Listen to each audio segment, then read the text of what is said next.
Welcome to the Full Court Entertainment Podcast. I'm your host, Sheldon Moore. That's my co-host, Charles Jackson. How you doing, brother? I'm doing all right, man. Been some good summer league basketball. Oh yeah, you've been tapped in. You've been tapped in. Hell yeah. Oh, we definitely gonna be talking about that summer league. But shout out to everybody that has supported us. I just want to give y'all a shout out, Francisco. Day one supporter, even though he be saying some crazy shit, but day one supporter. But shout out to everybody that does show up in the chat. I do want to ask you real quick. We haven't talked about football in a minute. That will come up soon because training camp starts in about a couple of weeks. I know. Did you see the top 10 quarterbacks by the NFL coaches and that ESPN put out? Nah, not for real. I think Okay. nah, not for real. Okay, so I want to ask you, like, do you agree with the top 10? Is it too high? Is it too low? I want to have your perspective on all this. So this is from NFL coaches, executive scouts rank their top 10 quarterbacks according to ESPN. Going into next year, right? Yeah, kind of, but I think their top 10 quarterbacks just right now. Okay.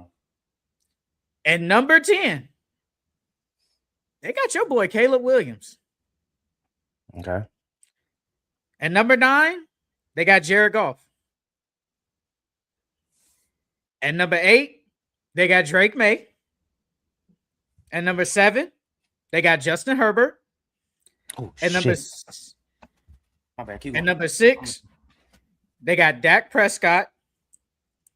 And number 5, they got Lamar Jackson. And number 4, they got Joe Burrow. And number 3, they got Matthew Stafford. And number 2, they got Patrick Mahomes. And then number 1, they got Josh Allen.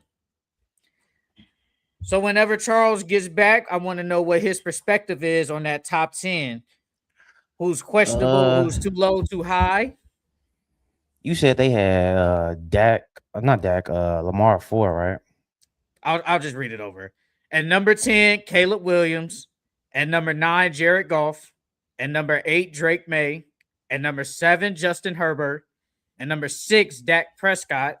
And number 5, Lamar Jackson. And number 4, Joe Burrow. And number 3, Matthew Stafford. And number 2, Patrick Mahomes. And then number 1, Josh Allen. I think Lamar's too low. That's the first one. Lamar's too low. I think even though Matthew Stafford is very good, but I don't think he's top 3. Um, I will put Mahomes over Allen. I think those are 1 and 2. But I will put Mahomes over Allen. It's your preference, but Lamar is definitely 3. Um, 4, I would probably go Burrow. Um, and then 5 through 10, that I feel like that can go either way or Do any way you you want. think Dak Prescott is better than, say, a Justin Herbert or Drake May? Because I think Dak Prescott is actually I a think good he's quarterback. It's just the fact he yeah. plays for the Cowboys. I think he's better than Drake May right now. Um, I don't know about Justin. I think him and Justin probably on the same tier.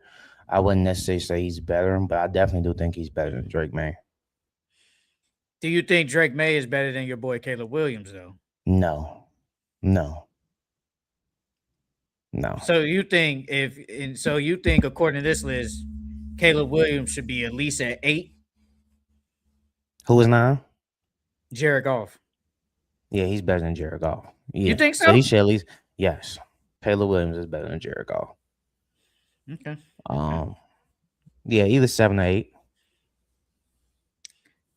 Caleb Williams being at number 10, I think, because he comes in as somewhat a Patrick Mahomes, could do it all, could throw it run, very accurate quarterback. Number 10 is not. Would I put him at number 10 in my list? Probably not. Probably not. Is he better than Jared Goff? Jared Goff puts up really good numbers. He's a good quarterback. He's a really good quarterback. I think, of course, I'm going off just this list. Interchangeable. Pick whichever one you want. Drake May had the great year. Obviously, was second to MVP. Went to Super Bowl. Obviously, lost. Didn't really play that good. I get why they did that. Justin Herbert has always been good. He just sucks in the playoffs. That's really always him. Dak Prescott, I always say he's a good quarterback. I think Justin Herbert is actually better than Dak Prescott. That's just my opinion. But I do think Dak Prescott is a good quarterback. The thing that killed me the most was Lamar Jackson. There's no way you're telling me Joe Burrow is better. You're not telling me that. I'm sorry. Look, first of all, Joe Burrow has no all pros, no all NFL things. He has nothing. He doesn't have no MVPs. You're not telling me Joe Burrow is the fourth best. Like, I think he's top 4. I have no problem with that. But you're not gonna tell me he's better than Lamar Jackson. I'm sorry. Like, and I guess because Lamar Jackson was hurt last year, but the thing is, Joe Burrow was hurt last year, so I'm confused. He played like what 5 games? I don't think something like. I think it's like either 5 or less. He missed a lot of times. Yeah. He missed I honestly think Lamar came back before him. But like they both were injured. But I think the thing is, when Lamar came back, he played bad. Like, it's facts. He played bad. Yes, he was hurt, but he still played terrible. I think everybody knows because a lot of people had him on fantasy and he was bad. Lamar Jackson played 13 games and Joe Burrow played 8. He played 8 games. Like, you're not telling me Joe Burrow is better than, like, stop it. Matthew Stafford, I get it. Matthew Stafford put up the crazy numbers last year, won the MVP. I don't think he's better than Lamar Jackson. Like, Lamar Jackson right now, I think, yes, I think he's a top 5 quarterback right now. I will put him at 5. But I don't think he's better than Lamar Jackson. Now, him and Joe Burrow, I probably lean towards Joe. But Matthew Stafford is amazing. I think he's like 38 years old. He's amazing. Now, Patrick Mahomes or Josh Allen. Look, man. Patrick Mahomes is like, he's the best quarterback of this generation. Like, he just is. What Josh Allen be doing with basically the most mid people ever outside of Dalvin Cook and I say Dalton Kincaid, he gets the job done. He truly does get the job done. Well, outside of beating Mahomes. And then last playoffs when he had like 4 turnovers. He usually puts up really great numbers and is a great quarterback. So if somebody tells me, hey, I got Josh Allen over Patrick Mahomes, I'm not going to fight you on that. I'm truly not going to fight you. But Lamar Jackson is a top 4 quarterback. I'm sorry. Like, you're not doing that to me, bro. You're not doing that to me. Hey, man, when we doing our fantasy, though? When that's supposed to happen? After whatchamacallit? After training camp. Once we see who all get injured or who's all, people get injured during training camp, so I'd rather wait till after training camp. But I plan on doing another ESPN. What, that same one? Yeah, it's the same one everybody been in the last couple of years. So I mean, he probably won't have the same amount of people, but I mean, not same amount of people. We probably won't have the same people, but because what, you had 2 leagues, right? Yeah. Okay. Yeah. Oh, okay. Yeah. And then you go join Daniel League? If he doing 1st through 3rd.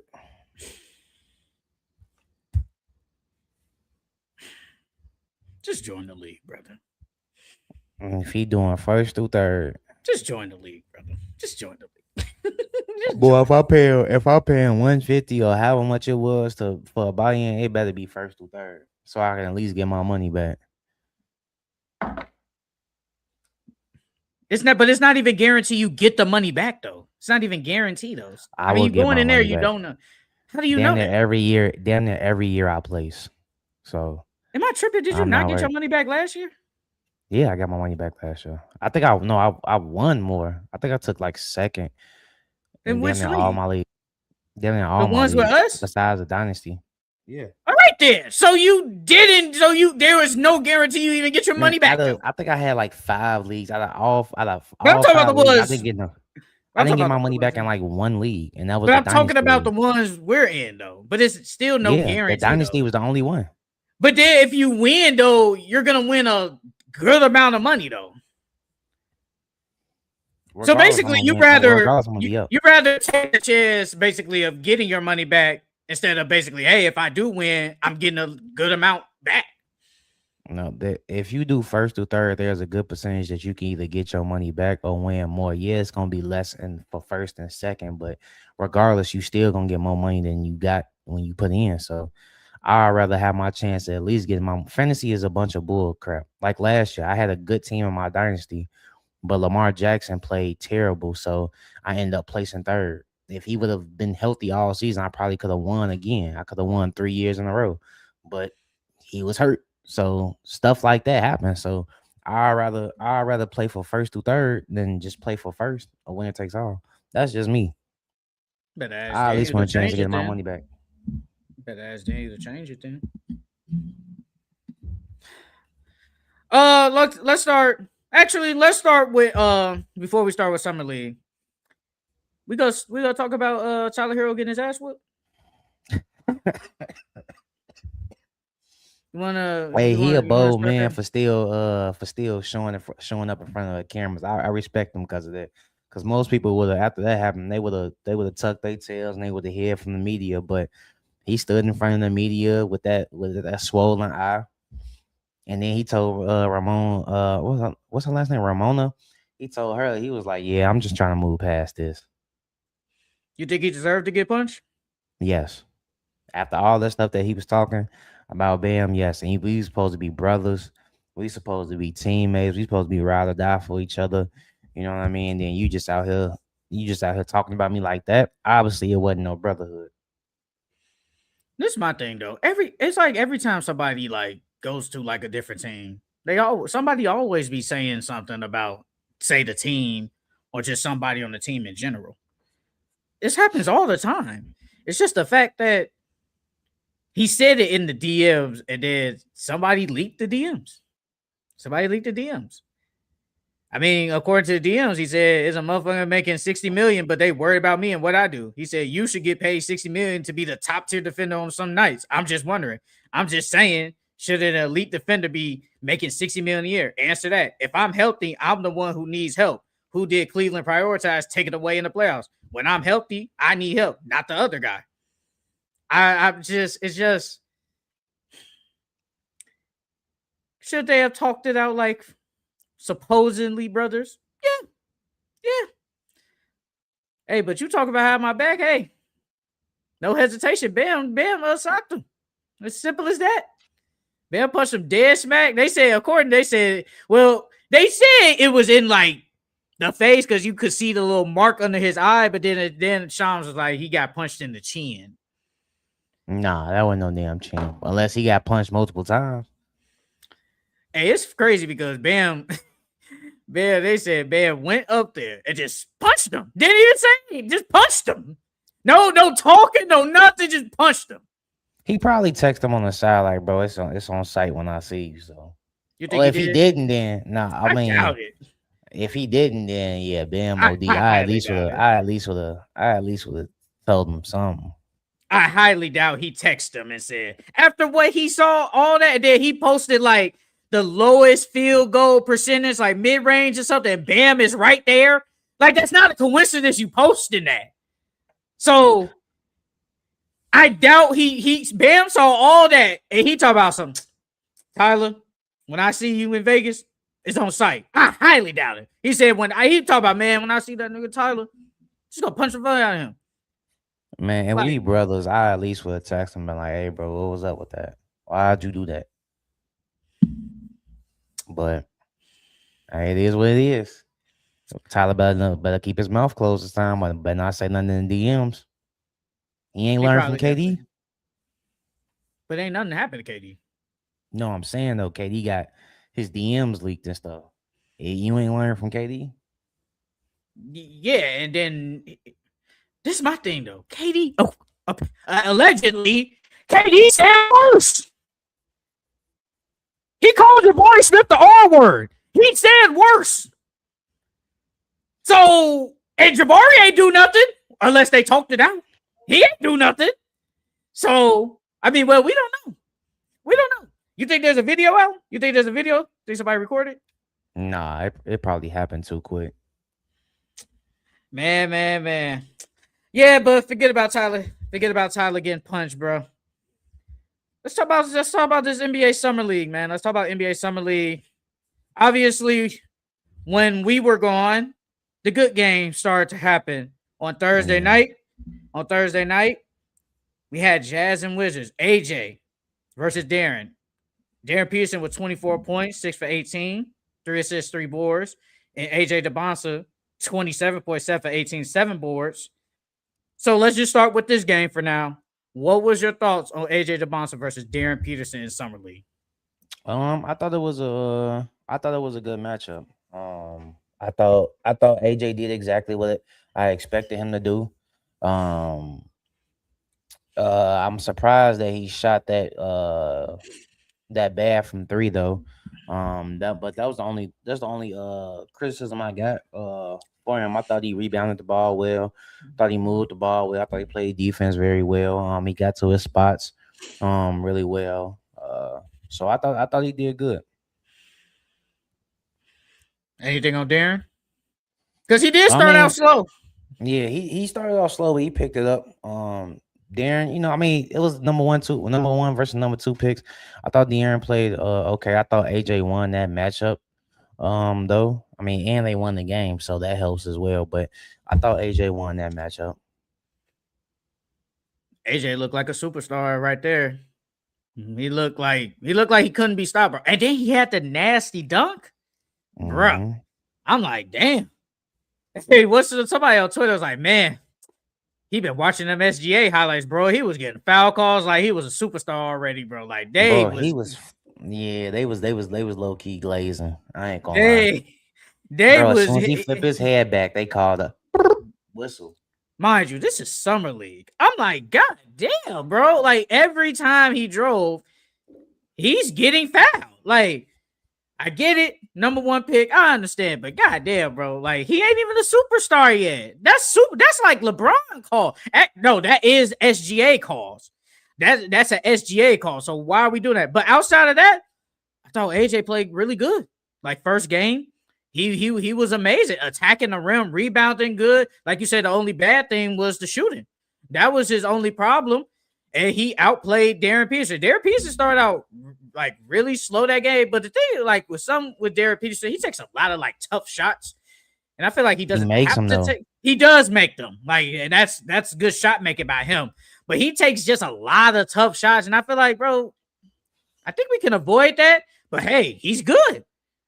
You said it after game 1. He don't need to play no more. But of course he was gonna play against AJ. But it's like he can make things a little bit easier. And I think once, obviously, in the NBA season, it's going to be way easier for him.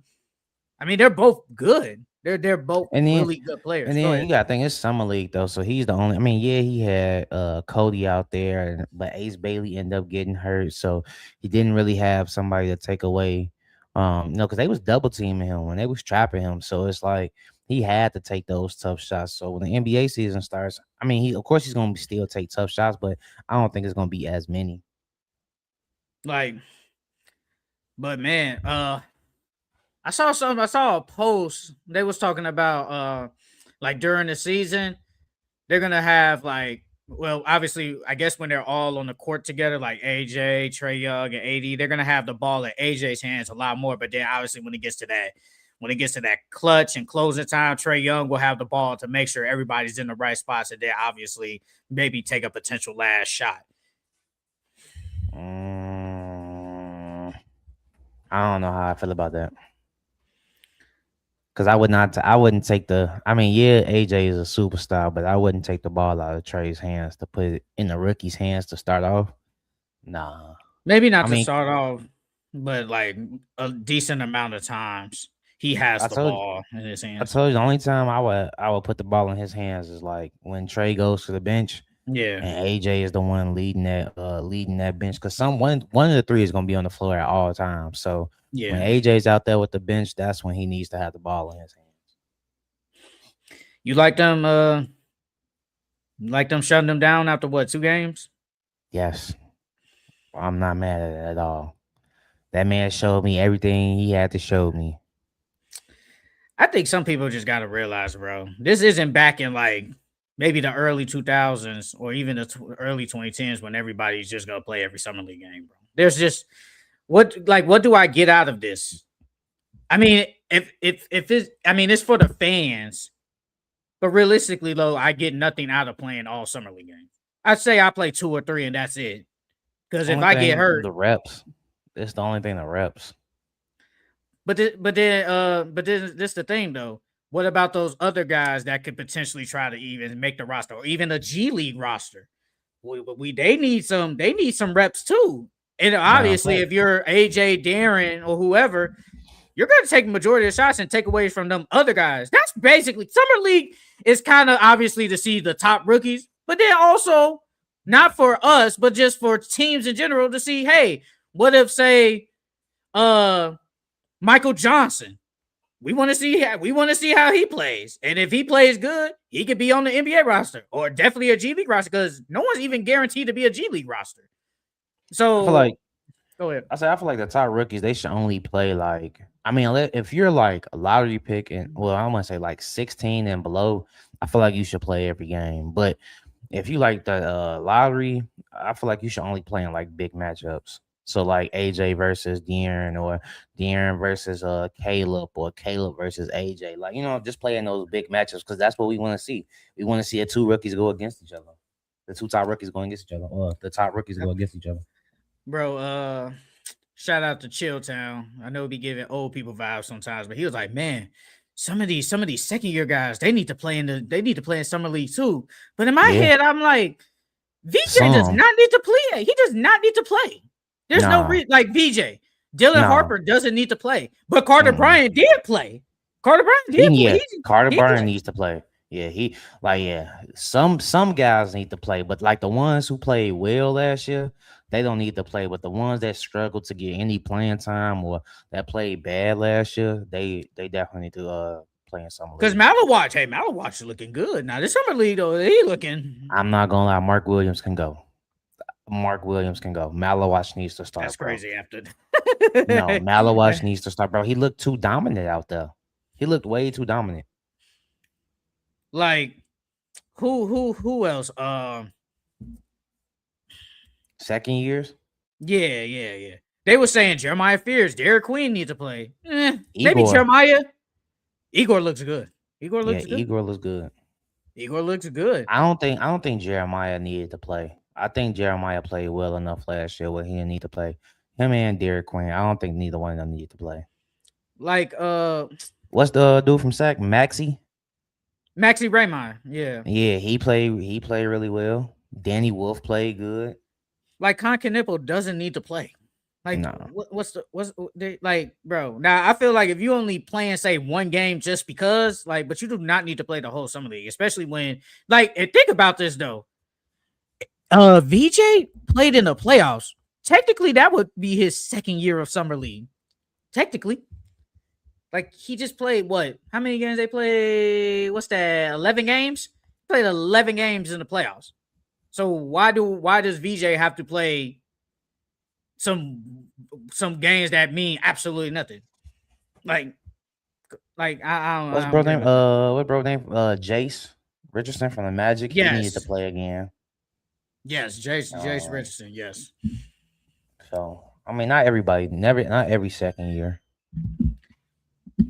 Okay, so let's start off the next game because.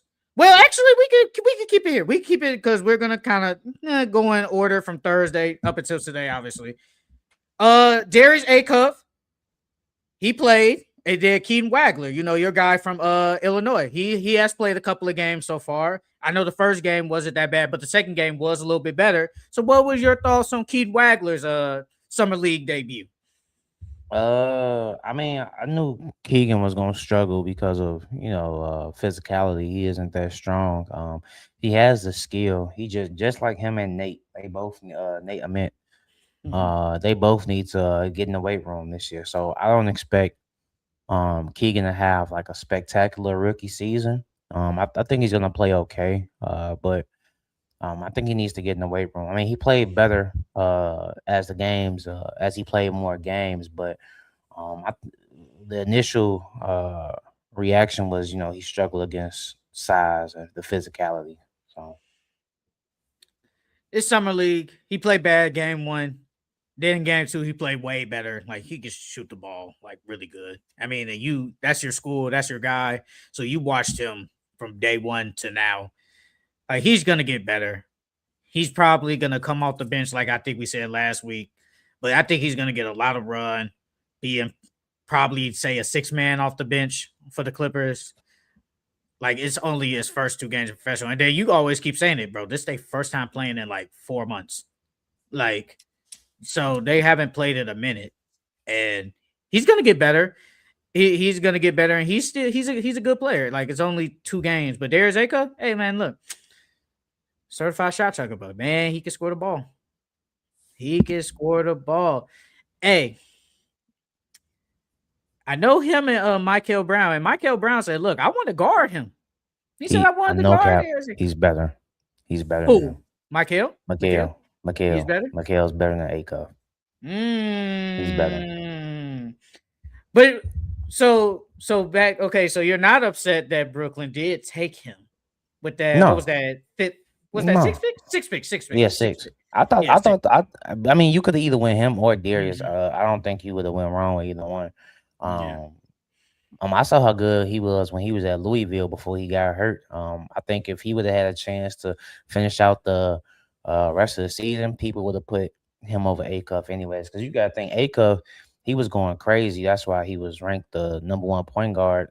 Besides, I don't even really count De'Aaron as a point guard. I think he's more of a shooting guard. But anyways, they had him as a #1 point guard because he was going off. Mikal didn't even have a chance to, fight back basically because he had that back injury. But I think in that first matchup, I think Mikal had like 16 and Darius had like 22 or 24. But he damn near played 30 minutes and Mikal only played 16. I think Darius would play like 22 or 24. And I think Mikal only played like 16 minutes. So he had 16 points But in they did blow 16 him minutes. out. They beat him by He had 30. like, yeah, so it's like, bro, like I think Mikal is gonna be better, to be honest with you. Only Mm. thing is you got Michael Porter Jr. and you got Julius Julius Randle over Randle. there. So I don't know how he gonna get shots up, but Yeah, long that might term, be. I think Mikal is gonna be better. Off the dome, real quick? What's your projection, like stats wise, for him? For Mikal, Yeah, with all the shot chuckers. I still think he gonna get you about 12 to 13. So I say like 12 to 13, probably about 2, 3 rebounds, 4 or 5 assists, probably about like a steal. They're both good, bro. Honestly, hey, I feel like a lot of these rookies have played good so far in summer Bro, league. damn near all of them have. A I lot think of them. Mikal's a better shooter though. I think he's a better shooter, and I think he has a better handle than Darius, and I think he knows how to operate the pick and roll better. Um, but yeah, they both good. Okay, I might put Darius Acuff as my rookie of the year right now. I think the opportunity is just too good for him, bro. Man, Now that obviously DeMar DeRozan is gone, like because last time we was talking about he could potentially be gone. Now he's actually mhm. gone, bro. All you really dealing like just rookies, like just from the rookie. I think he might have the best opportunity. Like I Is not truly Caleb? believe it. I quit. Is Caleb? And we're gonna talk about him obviously in his summer league stuff, but is Caleb? How much opportunity will he get though? Because obviously you're fighting with Montes. Montes, we think is still a good player. Josh Giddey is a good player, but maybe not take a lot of shots. But I think he will take a decent amount of shots. But with Darius Acuff, all you dealing with is really Zach LaVine shots wise. That's it. I mean, who else am I fighting with? I think Darius Acuff has a good chance of winning Rookie of the Year. I think he I does. low-key think it's gonna either be between I, what's crazy is I don't want to say AJ not gonna get it because I could obviously see AJ get it, but off the top of my head, before the season even starts and seeing how they play and how the teams treat these rookies, I think I'm gonna go either between Caleb, Darius, and De'Aaron. I think one of them three is gonna get it. Because I think You with think? AJ, you got Trey, you got AD, you got too many bodies over there for you to put up really great numbers in order to be, in order to win Rookie of the Year, unless they make the playoffs or they get like a 6 seed and he averaging like 15, 5, and 5 or something like that. But with De'Aaron, I think De'Aaron, he's gonna be a focal point of that offense. So I mean, yeah, I know you got Laurie and you got Jaren and you got Keontae, but I still do think that he's gonna be a focal point in that offense. On them I on would say. Caleb, I think Caleb low key gonna be their 1 and 2 Mhm. option. Oh, I agree. I'm with you there. Because from what Caleb Wilson looked like, he looked Yeah, like him. bro. He If he looks like keeps him. shooting like that, boy, man.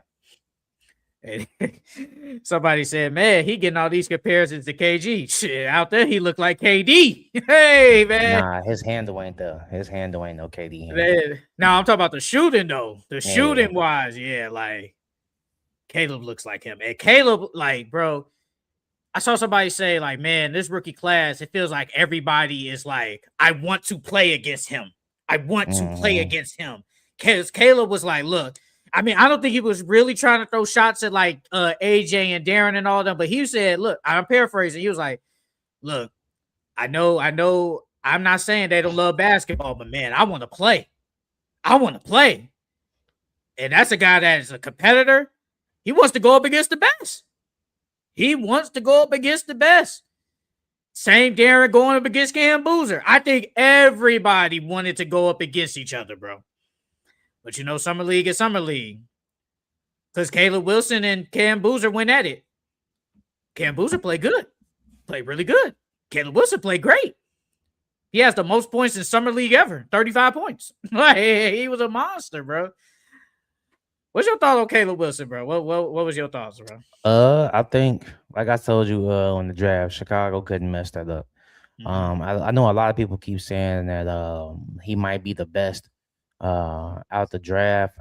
I'm not gonna say he's not, but I feel like he still has a lot to work on in order to get. Because the other one, I feel like AJ and De'Aaron are ahead of him as far as skill wise. Mm-hmm. But his potential is through the roof. I don't think he has no limit. Um, and what's crazy is that Draymond said it the best. They was like, Caleb is out there, he's doing stuff, and he doesn't even really think he knows what he's doing out there. You know what I mean? And then he was like, he's playing like he's clumsy out there, and he's this good. He said he think his floor is KG, and The his ceiling floor. is Wow. yeah. Draymond said his floor is KG, and his ceiling is wherever it could be. Oh, wow. Um, Wow. but yeah, I really like Caleb because he has that defensive mindset. He's really good defensively. Um, and then he just showed us that he can score in bunches, and he could be a really go-to scorer.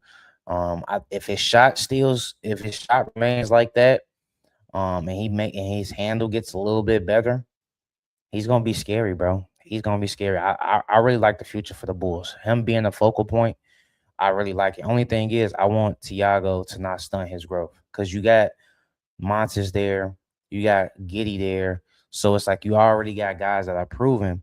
So with those guys being proven, the ball is gonna be in their hands, a lot more. But you got Caleb, and you seen what Caleb did, and you coached him during the summer league, so you got to see him up close and personal throughout the entire process.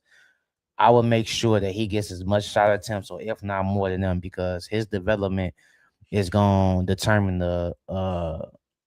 determine how the Bulls are going to be in the future. So I hope Tiago does right by him, though. I think he will. He If I better. had to project like how much he'll average in his rookie year, Honestly, though, I can see around 15 points. About I was gonna go every 17. yeah, I was gonna say around 17, 18, but I was like, I don't think so. I was gonna go around 15 because I'm thinking of Norman Powell. I think Norman Powell's not like a 25 point per game scorer, but I can see Norman Powell give you like 22, 23. Josh Giddey around. Honestly, Josh Giddey probably averaged whatever he averaged last year. I don't really know what that was off the top of my head. I think Caleb could give me 15, 8. What about a block? I think that's really good for a rookie. I think you're right though. I do think like Caleb Wilson probably be like your second best scorer on the team. I think he can really be that. I truly believe that. No cap though. Giddy averaged Okay. 17, 8, and 9. I think that's probably is exactly where he gonna stay at. And that ain't bad though. But I think we expect more. But I think that's probably around. Dang, 17, 8, 9? That's what he is. Damn, Josh Giddey. Hey, Josh Giddey, a hooper, bro. He do it all, man. He can do it all. But man, you know what? So far, you are right. We still don't know what's gonna happen yet. But Swain has not given 10 points so far in Summer League. I told you. I said that boy not even gonna average 10. And guess who we could have selected? LeBron and looking Cameron Carr. LeBron been killing. Cameron Carr done dropped 20 every game. And that man can't even get you 10. Bro, at least first game he was shooting. At least first game I can say it was close. Second game I can't protect you, brother. I can't defend you. Bro, between the first two games, bro, he shot 3 for 19 from the field. That is terrible. Because he shot 0 for 7 in the second game. I can't defend you on that one, bro. Come on. And 30 minutes at that, though. At 30 minutes at that. I can't defend you. Come on now, G. That man is Patrick Williams 2.0. I'm trying to tell you, G. I already seen it. Hey, did you see that post where they said it took the Bulls 3 to 4 years to finally realize, hey, Patrick Williams is not Kawhi Leonard. If anything, Caleb is closer to Kawhi than Patrick Williams was. Noah Sengay hasn't done anything, bro. They talk, man, he getting benched in Summer League. It's like, brother, like getting benched in Summer League is OD. Tiago Splitter said that he wanted to see more energy out of him. And I'm like, bro, this is your opportunity to show your new coach what you can do, try to get some tick, and you not even playing hard out there. Like, come on now, dog. Yeah, like, and mind you, you missed basically the whole season last year because you got hurt. Yes. So you really didn't get an opportunity. And then now you kind of technically starting over with new regiment, new coach, and you get benched in summer league, bro. Mind you, you're a lottery pick. You're a lottery pick, and you're getting benched.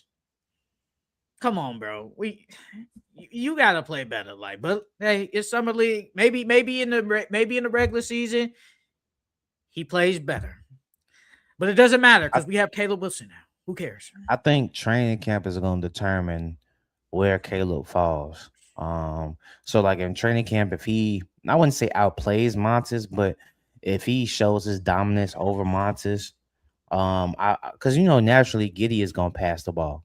Yes. So if he shows his dominance over Montes, I can definitely see Caleb. Caleb being that third option because I honestly forgot about Norman Powell. So Norman Powell is definitely going to be our first option, our go-to scorer, but he could definitely be that second option if he shows his dominance over Montes. Where would you, from what we've seen, obviously of the top four, where would you rank them right now? From what you've seen in the summer league, like who's 1, 2, 3, 4, 13? Yeah. Who? From what you've seen, I would still go AJ 1, Duran 2. Low key, I would go Caleb 3 and then Cam 4. Because that first like 1 or 2, that first 1-2 games, Cam, it was like he was playing.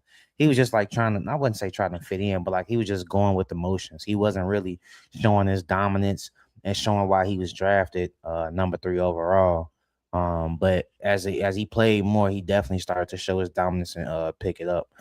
But Caleb came out blazing.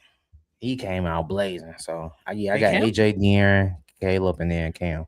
hey Cam Boozer is, I think, has played every summer league game so far. I think they played like 5 games so far. He's played all of them. I like it. I'm cool with it. Like if you want to play every game, I'm cool with it. But I understand why they would say shut you down. But it's like, do we really need to see what Cam Boozer can do? I don't think so. But I like to see this. I like to see this though. He actually improved too, G. Because remember when we first seen him play, I was like, he plays like a traditional big. Yeah. As the games went on, he was showing his handle more. He was shooting the 3-ball more, and his 3-ball looks better than what I thought it would. It looks really good. I still think he needs to work on his handle. But I did like seeing him go off the dribble more. I want to see that more. I want to see him, because of course you're gonna make mistakes, but I want to see him. Play off the dribble more. But I like what I've seen from him so far. He improved every game to me. I think that man, all these guys that play good, bro. Like, is there any other obviously non-top 4 player that stood out to you in summer? Oh yes, I got a bunch of them. Name Your them. boy, I'll talk about him next, but I'll just go in order that I got. Jacob Gillespie from the Spurs. He's looked really good. He was playing point guard for them. He like 6'1". But he looks really good for the Spurs. I don't know how he gonna get no tick with all them guards on there, but he looks really good so far. Hugo Gonzalez from the Celtics. He looks really good. Chris Sinak Jr. Huh? I still would have flipped him for Giannis. But Chris Sinak Jr., the big that they drafted from Houston, he looked really good for the Celtics. So I think, as the season goes on and he can get those he can practice against Mitch Robinson and Nikita. I think he'll develop really well. Who else? Emmanuel Sharp from the Kings. I think that the Kings got another shooter. He played good. Yeah, he played good during summer league. Do we talk about Nate Ahmed? He played. Yeah, Nate Ahmed. He played good his last game, but the other game, I think he only played 2 games so far. But that first game, well, he played like 3. But them first couple of games of that first game he played, he struggled. You could tell that he was trying to get used to the NBA size and the athleticism. But by that third game, he played really well. So I was good to see that. And speaking of the Bucks, Braden Burries, bro, is nice. Good. He is nice. I don't think he should have won as low as 10. I ain't gonna lie. He probably could have went a little earlier. I wouldn't have been mad if he would have went 5 to the Clippers. The way he looking, bro, the handle looks nice. The shot looks nice. And then when you see him play, bro, like he got that killer instinct. Like he wants to get better. You could tell that he's very devoted to basketball. Unlike some people just do it for the money, but I think he actually loves basketball. So, but he looked really, really good. The Bucks got a nice piece in him. Hannes Steinbeck from the Hornets. I was gonna name him. Man, he looks good. He looks decent. Hey, he's better than Ryan. He's better than him. Yeah, he's better than him, bro. He's better than him, bro. And then Ryan didn't even play that good during summer league. I thought he was gonna dominate the summer league his second year, but he didn't even play that. He played the same way he played in the regular season, bro. 10 and 8. 10 and 8. He supposed to be out there 20 and 15. Like Steinbeck had 27 and 15, I think. Well, you got to dominate. He was supposed to be doing what Malowatch was supposed to have been doing. Man, Malowatch. Your boy Chris Anderson. I don't know why they drafted him, bro. I'm not gonna lie. Because they got he do not look it, bro. He do not look it, bro. He do not look it at all. Well, I mean, he's not gonna be. Is he gonna be the backup though? Like the main primary backup, because they still got your guy Trey Mann. They still got him, but he didn't play a lot last year. I think he was hurt a decent amount of time. So I don't know if he plays a lot this year. Wouldn't even. That man belongs on the G League team. No cap. He probably gonna be in the G League all year. Malowatch, like I told you earlier, they can move on from Mark Williams. they can move on from Mark Williams. Malawatch, and then what's the Hey, other big they got? Cole Starts with Pete look I. decent. Cole Pete don't look bad, bro. From Arizona, he don't look bad. Yeah. What's the other backup bigs they got on Uh, Suns? is it Iguodala? Iguodala, yeah, he could be y'all backup and Malawatch can start, bro. Because the way he was looking, bro, he was shooting a three, he was rebounding, blocking shots, he was moving well. He moves better than Mark Williams, and he put on some more muscle. So I think Malawatch is gonna be good next year. Man, Like you said, Cole Pete, Cole Pete look hey, decent. yeah, he looked decent. I mean, he still ain't shooting the three ball, but that mid range is nice. So I like he looks LeBaron. hard. LeBaron has been playing decent. Yeah, LeBaron that's what we is should have got. That's what we should have got. Him or Cameron. Cameron. Speaking of Cameron's man. been. I think Cameron is low key played his way into some time, bro. No cap. Oh, I'm with you. If he plays good and does good during training camp, he gonna get some tick, bro. I'm talking about like he probably takes Jake LaRavia's spot in the rotation.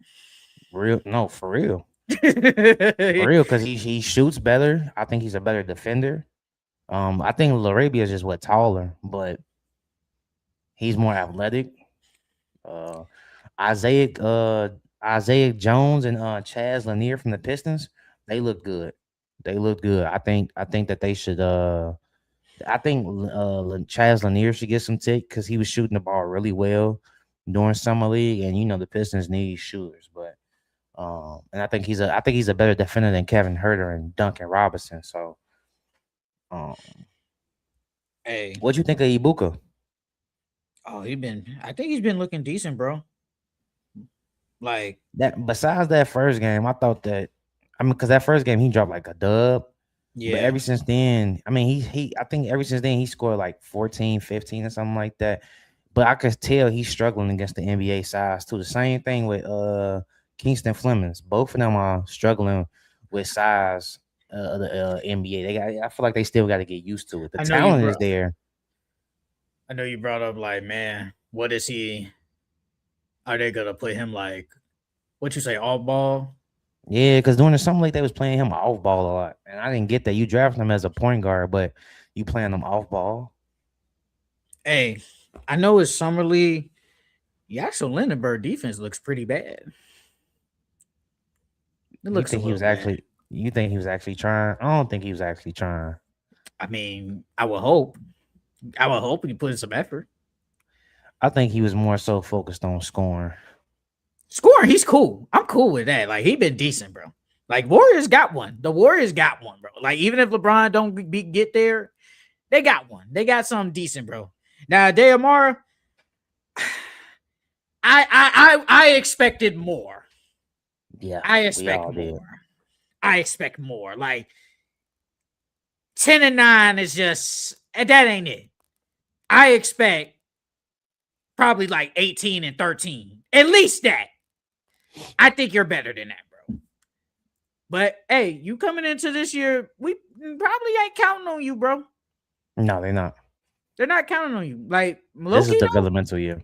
he probably is going to be in the G League a decent amount of times this year. Unless somebody get hurt. Yeah. But I just expect a little bit more. Like, bro, man, it's a lot of these just guys. Like, it's this rookie class just looks. We can't forget about Malik Thomas. Hey, they talking about they might get rid of Dennis Schroeder because Malik Thomas is hooping. You know what's crazy? I feel like they're gonna do him just how they did Kevin Porter, bro.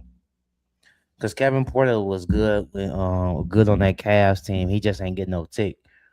I think Malik gonna be the same way, bro. He was on that. He was. I keep forgetting he was on the Cavs, bro. Yeah, he got drafted by them.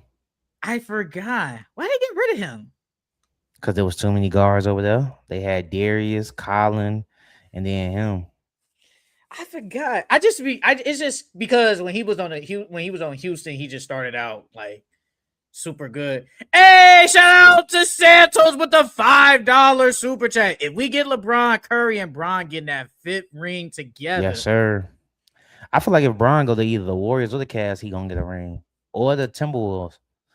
He got any one of them teams, he can get a ring, or the Sixers. I think the six is gonna be kind of hard though. It's too many bodies over there.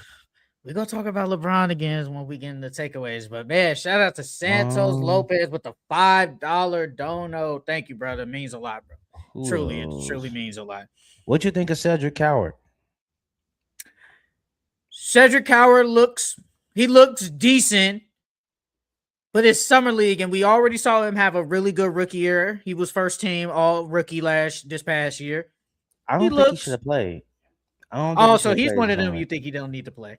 Yeah, I think he said it himself. He played because he wanted to play with Cam, because he wanted to play in summer league. I think that's why he was out there, because he really wanted to play. But I thought he would have been more dominant.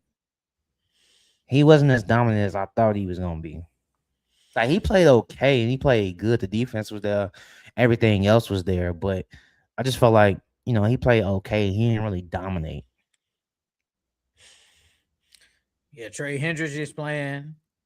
He needs to play. I know he had the leg injury a couple of years ago, and then he hasn't really gotten the tick. So he needs to play. What about Trey Johnson? Trey Johnson, second year guy. He's playing. Well, I think he played one game. I think. Yeah, he played one game. He played one game. He was good in that one game too. Yeah. He was good in that one game.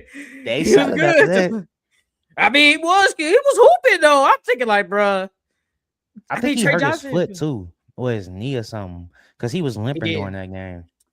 I'm like, bro, like, he's probably, well, outside of AJ, he was low-key probably the best player out there, bro. He dropped 26 points too. Like, he was hooping, bro. Man, he about to be the sixth man though on that team. Hey, but is that a good role for him though? Yes, being that go-to scorer off the bench. Yeah, I do, because he gets to show his superpower, which is his scoring ability. So yeah, I definitely think the six man. I don't think he's a six man per se, but that's gonna be his role next year, and I think he's gonna do really well in it. And so besides, go ahead. No, go ahead. No, I was just gonna say it's gonna be sometimes like in say clutch time, he's gonna play. Like he's not gonna just sit out when it's say the best like Keyshawn George. No, he's going to probably play sometimes, maybe even an AJ or Keyshawn, because you're going to need his shooting. Like you're going to need that, and his scoring ability, because he can shoot off the dribble. He's a scorer. You're going to need that from him. I was just gonna say, what did you think of Morez Johnson after that first game? Bro, kind of fizzled out. You might have been right. Yeah, he proved me wrong that first game. He proved me wrong that first game, though. You might have been right. Dusty May put in that call and said, "I want him." He said, "I want him." That was the wrong call, dog. I mean, like, so they should, because you knew that. I mean, you knew that, but this is the thing, though. I just felt like once we knew it was Dusty May, you knew he was gonna pick one of his guys. So you was gonna either pick between Adebayo, Yaxel, or Morez. It was gonna be one of his guys. We would have been better off with Yaxel. And we being honest, because Adebayo don't look. Yeah, Adebayo don't look like that. Montez, he don't really look like that. Yaxel probably would have been the best pair to if he wanted to choose somebody from his school. I probably would have went with Yaxel, but he could have gotten Braden. Imagine Braden and Cooper. Those would have been two nice corner pieces to build your team around. I thought they probably should have got a guard. I mean, I think we both had in our mock drafts they should have got a guard. It's just what guard was going to be there, but they should have got a guard. And they chose a big man when I don't think you really needed a big man. I don't think you really needed that. I think he just went with one of his guys, honestly. But then I think not picking a guard is like, we still have Kyrie Irving. I think if Kyrie Irving wasn't there, they would have traded him. I think they should have gone with a guard, because you're gonna need one. Kyrie. In my mock, I had Brayton going now. Yeah. So now Summer League, man. Summer League gonna end on Sunday. So I was gonna say, because today is a bunch of games. I think most of the rookies are done playing though. Yeah, so at this point, it's just the regular season. But it ends Sunday, man. Hey, Summer League going by fast. After Summer League, all season getting dead. It's getting dead at this point. Now it's gonna be the terrible conversations and all that good stuff. We got football. Yeah, we do got football, of course, man. Oh God, gonna have to hear Caleb Williams glaze. I know the Jalen Hurts glaze. Nigga who be glazing the shit out of Jalen Hurts ain't talking. I mean, Jalen Hurts plays good. I don't know what more you want him to do. Wait, was Jalen Hurts in that top 10? Now that I think No, he about it. wasn't. No, he was not in the top 10. And Which that's is fine. insane. No, that's understandable. I get why they put him in the top 10. But they put Jared Goff in there though. He's better than Jared Goff though. I mean, Jared Goff is a good quarterback. I think it goes by like with the numbers because like Jared Goff has put up really great numbers. I don't think he was really good as he was the year before, but Jared Goff still put up some good numbers though. Jalen Hurts, I mean, Jalen Hurts technically didn't really have a good year last year, so I get it. I understand it. I'm really not that upset at it. I think Jalen Hurts is in the top is a top 15 quarterback. Before we move on, we didn't talk about Alex Graves, the guy from the Raptors. Oh, Raptors. He's nice, decent. Bro. He's looking nice. Yeah. He's looking nice. I said he's a Swiss Army knife. He's a Swiss Army knife. I like him. And then I don't think we seen Kareem. We didn't see Kareem Lopez play. I think that's the only other first round that we didn't see play. Kareem. Yeah. Man, it's been I was excited to see how he played. I'm not gonna lie. Well, we still got I think he's injured. We still got two more days of games. Then they can do their little constellation and semifinals brackets on Saturday. Then on Sunday, championship. Yeah, we still got a decent amount of summer league games. Hey, before we get to takeaways, I ain't gonna lie. This might be some glaze. LaMelo Ball look cold as hell in that Timberwolves jersey. You gonna lie? I ain't gonna lie. He look cold as hell in that Timberwolves jersey. I ain't gonna cap. Nah, you do. I ain't gonna cap. I'm like, damn. Hey, he look that man cold. Cut his hair. That man cut his hair. He said it's time to get serious with basketball now. Well, he got a kid now, and he's just time to get serious. And he got all the tattoos. Man, hey. Yeah, him and they could be nice, man. I just wanted to get that little glaze out the way. But I mean, hold on, let me see what I got. Oh, Santos Lopez said, you saw on Twitter Jalen Duran is fed up and really wants out of Detroit. I did see that. I did. I feel like Chris it's only because they feel like they lowballing them though. They are. I mean, look, I think he deserves to get paid for sure. I definitely do think he deserves to get paid. But the only thing is, bro, the playoffs is what makes your money. And you struggled mightily in the playoffs. Like your numbers dipped drastically in the playoffs. So it's like, I do think he deserves to get paid. But like, he can't be mad at the fact that they lowballed him because look what he did in the playoffs. So, bro, you went from 19, well, basically 20 and 11 to what he averaged in the playoffs. He went from 20 and 11. It had to be like what, 12? Like 12. I got you right here. Oh shit. I think it was like 12. He went from 20 and 11 to 10 to 10 and 8. My bad. To 10 and 8, Jay. That's my bad. Barely double G. Like, that's terrible. You played better in the playoffs your rookie. Not your, was that his rookie year? Nah, that was his the year before. Yeah. He was bad at that playoffs. He was bad at playoffs. But at least he averaged 12 and 11. He averaged 12 and 11 last year. You went from 12 and 11 your second year in the playoffs to now to 10 and 8 in your second year in the playoffs, G? Nah, bro. How you play worse your second year in the playoffs than your first? And this was your breakout year when you averaged 20 and 11 and you still could. Yeah, bro. So I'm not mad at the low ball. He can't be mad at the low ball. Look at what your performance was. There's got to be a way as the Pistons and Jalen Duran to meet in the middle. Like, how can we meet in the middle? Like, they're not paying him $40 million. That's not going to happen. But there's a way we can reach somewhere in 30. The mid-30s. There is a 30, way. 30 to 33. I think 35 is pushing it. I think 33 is that night. That 33, 34 is a good number. But I guess from, and I get it from his perspective. Yes, I was terrible in the playoffs. But look what I did in the regular season. K was hurt. I performed. And he played good when K was out. He was really good, and he was an all NBA and a first-time All-Star. Like, I can't take that away from him. But when it did mean win everything for all the marbles, you were bad. Like, you were bad. They said if he gets the qualifying offer, he out. They like because he's restricted, ain't he? Yeah, but if he takes the qualifying offer, he'll be unrestricted next year, so he can dip. But then if you're the Pistons, it's like I can't lose. It's like what other good big men are there in the league, bro? Wemby's like outliner. So like take out Wemby. What other really good young big man is there? There isn't. He's the best young big out there, right? Well, I ain't gonna lie, Malawash looks good, but other than we haven't seen what he done against NBA comp yet. But you right, shit. He is the best young big out there. Like yes, like take away Wemby different. So there is no young big man that's like really like good. Like there's not. So if you're the Pistons, like man, if we can't reach an agreement, then we accept the qualifier offer. He most likely doesn't come back.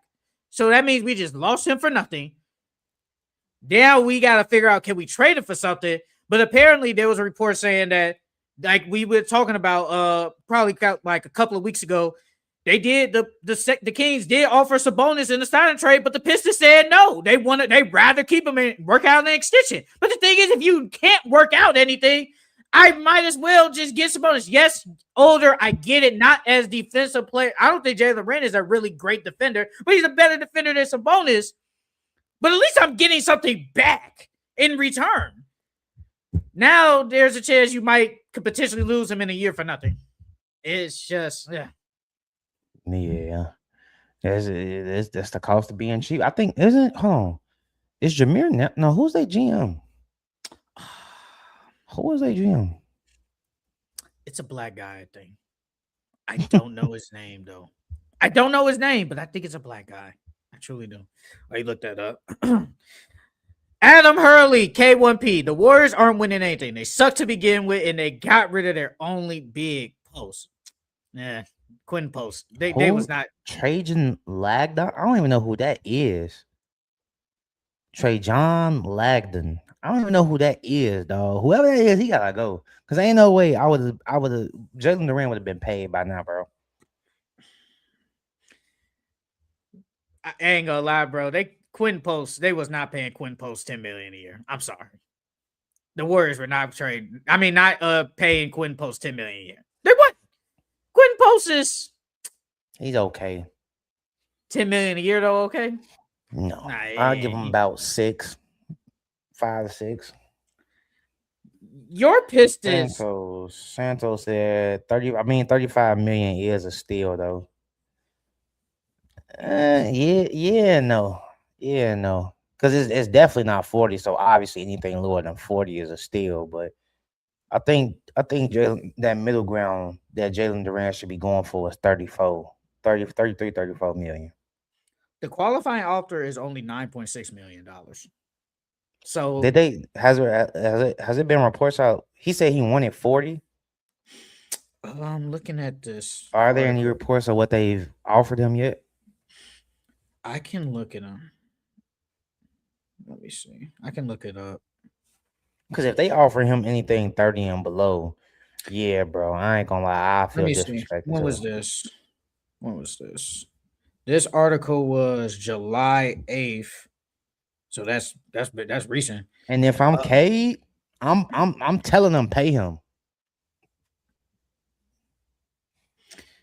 It says they offer him about the Detroit Pistons offer a multi-year deal in the 32 to 35 million range per season. This offer keeps him as restricted free agent following standout where Duran's camp initially saw the max contract near 42 million. He's not getting that. He's not getting 40. He's not getting it. So if see now you playing hardball, dog. You gonna mess up your bag just like Dennis Schroeder did, and all them other guys did, and like Cam Thomas did, bro. Like that 35, that's a good number, bro.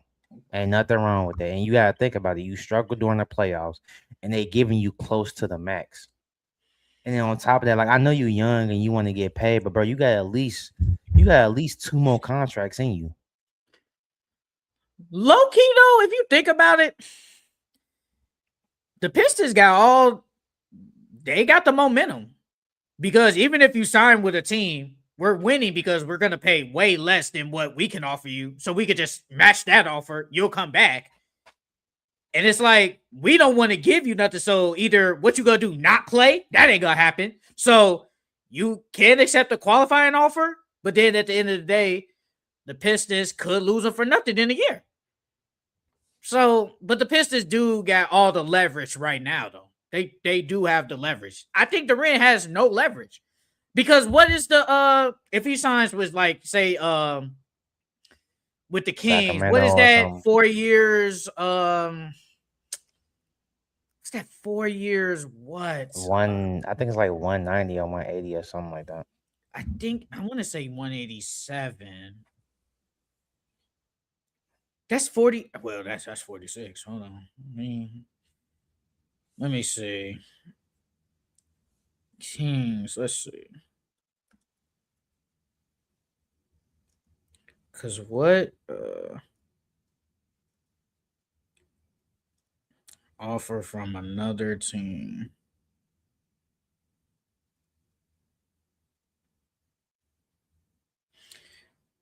Cause it'll be for 4 years though. It'll be for 4. I just don't know the exact It'd be number. between 160 and 180. So that's what I mean. That's still about 40 a year. Like yeah, it's still about 40 a year. It's getting ugly, man, for your team. It's getting ugly. Y'all need him. Y'all truly do. No, we do. My thing is I just don't understand why he won't take that 35. You take You that think 35, you give us a little bit more cap space, then we still get to pay. We still gotta pay a sore. Granted, he don't care about that. He want his money. But if you're thinking about the long term or the success of the team, one, you getting your bag by getting that 35 mil. Yeah, it's 5 mil cheaper than that 40 that you can get, but you save us some a little bit of money. We get to pay a sore, we get to use that money and go out to a free agent or a big name or something like that.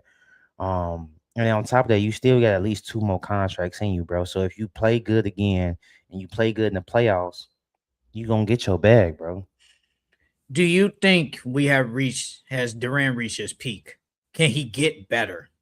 Yeah, I think he can get better because he still showed that he could shoot the jump shot. He He's showed that definitely if shot a jump shot. yeah, he's shown that he can shoot a jump shot. So if he continues to work on that, I think he can get better. He showed that he can score the ball down low. I don't know if he really got a post game, but he showed that he can score the ball down low. I think he can pass the ball. So I think his passing and his shooting is still skills that need to be unlocked. But I think he can get better still. Yeah, man, it's getting a little ugly, bro. Well, let's move on to some LeBron James, somewhat news. Bleacher Report put out a trade idea that lands Kyrie Irving back in Cleveland with LeBron James. So I'm gonna ask you, would you do this trade? Yes. The Cavs Whatever it get is, oh yes. wow. Oh wow. Didn't even read it. The Cavs get Kyrie my bad. The Cavs get Kyrie Irving, Daniel Gafford, and Najee Marshall. The Mavericks get Jared Allen, Nikola Jovic, Dennis Schroeder, and Davion Mitchell. And the Miami Heat get James Harden. Wait. Read that one more time. I got you. He get James Harden. The Heat get James Harden. The Mavericks get Jared Allen, Nikola Jovic, Dennis Schroeder, and Davion Mitchell. And the Cavs get Kyrie Irving, Daniel Gafford, and Najee Marshall. Yeah, I'll do that. That ain't bad. That's not bad at all. I'll do that. This is my I thing. don't know if the Heat gonna do it, but I'll do that. I ain't gonna lie. I think the Heat would do it. Because you're pairing James Harden next to Bam and Giannis. And the Heat get like that guy, that go-to scorer that they wanted. Now, playoffs, different story. But I'm just talking about regular. Like you get a score, get another legit score next to Giannis. If I'm the Heat, I definitely think about that. If I'm the Mavericks, hey, the Mavericks get a good young big man, still good young big man, somewhat to pair with Coop. It is what it is. Now the Cavs, I like it. Kyrie Irving, Donovan Mitchell, LeBron. If that did LeBron happen, and Evan Mobley. I don't know how Kyrie and Donovan Mitchell work together. That's just me, but That's gonna work. everything That's a else is small good. backcourt though. That's a Oh, it's small a super backcourt. small backcourt. And then on top of that, where the defense coming from? Because you got Evan Mobley and Gafford as your two bigs, but LeBron ain't really the defender that he once used to be. And then Kyrie and Donovan Mitchell, they're not really great defenders. Like, they're gonna try on defense for sure, but the defense is gonna be a little. But pairing LeBron and Kyrie back together, man. That's not gonna happen though. I wish it would though. Hey, some people said, what do you think about LeBron to the Pacers? Tyrese Halliburton, Siaka. They said that could. I mean, Zubac. obviously it's a dark horse, but that's low key a really nice fit. Because you got Tyrese, you got who gonna be at the 2? Andrew Nimhart. Andrew, and then what? Bron, LeBron, Siakam, and Siaka. Zubac. Yeah. That ain't That that ain't bad. bad. Nah, it's not that As bad. a dark It's horse not that. team, Yeah, it that is a ain't dark horse bad. team. And then they just went. It depends on how well Tyrese plays next year, though. If Tyrese comes back to the same Tyrese, then yeah, for sure. Oh wow, they talking about on Kalshi, the Golden State Warriors have overtaken the Cavaliers as the favorite to be LeBron James' next team. 45%. Because remember Draymond Green, they said Draymond Green was hanging out with LeBron James over the weekend, and they said, then it was the reports, they said after that, they said LeBron James was like, that don't sound bad. Pairing with Draymond and Steph Curry. And then you still got Jimmy. Whenever he comes back. I mean, still he'll though, come back. He's gonna come back. Yeah, he's gonna come. Jimmy's gonna come back and be good. I ain't gonna say he good as far as like offensively, but defensive wise, Jimmy is gonna be good. Jimmy. Okay, we ain't gonna have to worry about that. So then it'd be what? Steph, Jimmy, Bron, Draymond, and then Porzingis. Yeah, I like that. Yeah, whenever he comes back. Yeah, I like that. LeBron James at Fanatics Fest today. He said, I've heard Heat and Warriors. He didn't bring up the Cavs. Are you serious? Do not go back to the Heat, bro. I told you, I kind of fake like him going back to the Heat. I fake like ain't no shooting. What shooting that they got?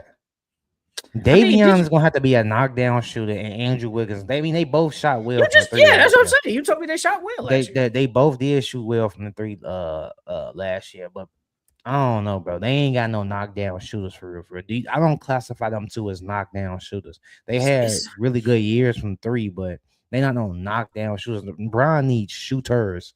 They're not shooters. They can shoot, but they're not shooters. See, this is the thing, though. When it comes with LeBron, every team has different like needs and fits. It's like with the Cavs. I mean, it's the story. I understand that. That's fine. And I think that's really why everybody wants him to go back, just for the story, the ending. But if you look at it, 3 out of the 5 players aren't really good defenders. If you James Harden, Mitchell, and then you bring it back 40-year-old LeBron, that ain't a good defense. So if it came, let's just hypothetically say this was a finals matchup. Lakers and Cavs. Who the hell guarding Luka? Who is it? I'll probably put Mobley on him. Either that or I'll probably put Bron on him. Luka's your guy.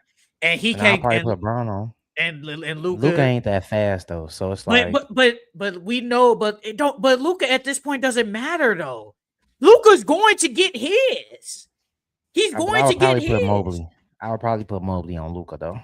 Let's say we go to Thunder again. Who's guarding Shane? Who is it? Who's guarding him? Mobley. Nah, bro. And then I'm putting Bron on Chet. Yeah, that's not gonna work, bro. Come on, man. We seen how soft Chet is. No. I'm not. No, not that part. I'm talking about the Mobley on. I don't think that works. I don't think that The works, only bro. problem is who gonna guard J Dub. That's the only problem. Ain't nobody gonna be able to guard J Dub. That's three defenders. That's the problem. But then with the Heat, like you said, it's not a lot of shooting. Bam will have to shoot more. Giannis, I think Giannis probably will just never be a great shooter. I mean, he'll be able to shoot, but he'll probably never a great shooter. Davion Mitchell, like you said, shot decent last year, but it's like you gonna have to replicate that again. And then honestly, LeBron is gonna have to be a good shooter. Mm-hmm. The 3-point So shooters was literally gonna be Bron, Andrew, and Davion. and with Philly, it's just a lot of people. It's just one ball, and it's five people that need the Yeah. basketball. It's five people that need the basketball. So it's like, how Because does that work? Tyrese damn near averaged 30 last year. Then you got Jalen Brown who averaged 30. And then you got Joel Embiid. So it's like, where Bron gonna fit in at? Then you still got VJ because you don't want to stunt VJ's growth. So it's like, man. You know, I keep saying we got that might stunt his growth, but I remember. I'm not saying you, but in general, we all thought when Kevin Durant went to the Warriors, man, we was like, man, Klay Thompson gonna have to be the one taking less shots. Lord behold, Klay Thompson was still getting his regardless. So I'm not even gonna say I mean, but VJ VJ gets stunt different growth. though. VJ different. He not no shooter like Klay Thompson. And then you know they gonna feed. That's when Klay was in his prime, so they But gonna we feed still Klay the thought he was ball gonna though. take less, though. We still thought that. Like we real like cause what if I could go back and look. We all thought we knew Steph Curry was gonna get damn near close to 30. We knew Kevin Durant was gonna get close to 30. Klay Thompson, all the way up to there, was close to like 20. I want to say 25. We thought Klay Thompson was gonna give you probably like what, maybe 18 to 20. He still was good, even with those AJ, two. they said your boy Tyrese tried to recruit LeBron, Hey and man. he DM'd him trying to recruit him, and LeBron sent that nigga laugh face emoji. Hey, but hey, Tyrese, they said they have fanatics. They said they have fanatics fest right now. Right. They said I just saw it. What Tyrese say? Gee, that's disrespectful. You gonna see me laughing face emojis, and you ain't even give me the opportunity to like pitch or nothing like that. He said we Oh man. already talked about this in the back. He said I'll leave it alone. He said I'll leave it alone. Look, man. Hey, I give my hey. At least he tried, bro. At least he tried. At least he tried to bring LeBron over there, bro. Let me. I feel I like just though. want to go. No, I was go gonna ahead, say bro. I I'll feel look this like up. the team that don't have no holes though, it's low key the Timberwolves. Cause you got a really great shooter and Ant who can torch you. LaMelo can torch you. Jaden McDaniels, he stepped up as a 3-point shooter, and then all you missing is somebody to put the whole thing together in Braun. And you got the defense with Rudy, you got the defense with Ant, you got the defense with Jaden. I feel like that's low key the team that fills every hole. Like, because the hole with the Cavs is the defense, the hole with the Miami is the shooting. Well, that's questionable is the shooting. With Golden State too. Golden State can Golden State fills all the boxes too because they got the shooting with Porzingis and Honestly, though, Steph, and then defense with Draymond and Porzingis. I think the Um, hole with the Golden State is just there in the West. I think mm. that's their only hole. It's the West. Do you I mean, want? well, Do you can you? say that about the Timberwolves too. Then They got a better. No. But I think Timberwolves have better players. I think that's they just true. have better players in general. Mm. I think the Timberwolves just a better team. Period. So I think with the Warriors is more. It's just really the West. I mean, it's just their West, and it's like now you're asking 40-year-old LeBron to hold up during the playoffs. You're asking basically 7-year-old Curry to hold up 4 or 5 Draymond Green and 35 Jimmy Butler to hold up. That's a lot. That's a lot. Santos, does the Wolves have a bench? I mean, well, when Dante comes back, they'll have Dante, they'll I don't have know if he Terrence comes back. Shannon. Well, even if he don't come back, you got Terrence Shannon, you got Bones Highland, you got Io, you got Josh Green. That's a lot of Jalen Clark is guards. decent. Jalen Clark is decent. Who else they That's, got? that's a lot Yeah, of they ain't guards really with got no no big. forwards. Yeah, they ain't really got no forwards and no backup big. But I mean, it ain't nothing to go out there and sign a backup big and Terrence Shannon can play the forward spot. Who else they got? Josh Green could play the forward spot. They just got to go get a backup big, to be honest. They got Buddy, Who? the rookie, right? Then they got the rookie center from last year. Rookie center from last year. Remember they drafted a rookie center last year in the draft. Yeah, I think they. I don't remember what's his name. Hold on, let me look. I'm looking at their roster right now. Unless you tell me what's his name, John and Berger, something like that. No. Ringer or something like that. Hold on, let me go, man. Let me go to the draft from last year. Yeah, 25. Tweaking. Yeah, 25. They bring it up 27 and shit. I'm like, am I tripping? Yeah, Joanne Berger. Yeah, that guy. Yeah, him. I mean, that's technically your backup big. Well, literally, it technically is. So, I mean, besides that, I still think they need to go get a big. I don't think if you're talking about trying to get him to play meaningful minutes and potentially playoff minutes, I don't know about them. I would still go get a backup big. But the Timberwolves fill every hole. Then they really missing just. Oh wait, didn't John Collins sign with them? No, John Collins on the Pistons. Remember? No, yeah, you're right. I'm tweaking. How you? Yeah, you don't even fuck with John. Yeah, I don't want him though. That's why. I don't even want that man though. Honestly, his best place to go is the Sixers. But man, Joel Embiid, bro, if he was just guaranteed healthy. You're right. The Sixers fill a lot of holes too. That bench though ain't good, but for starting five is great. That's a great starting five. But in the playoffs, you need a bench. You gotta have. Oh no, you do. Playoffs. I know. Even though you only go roll out there with eight man rotation.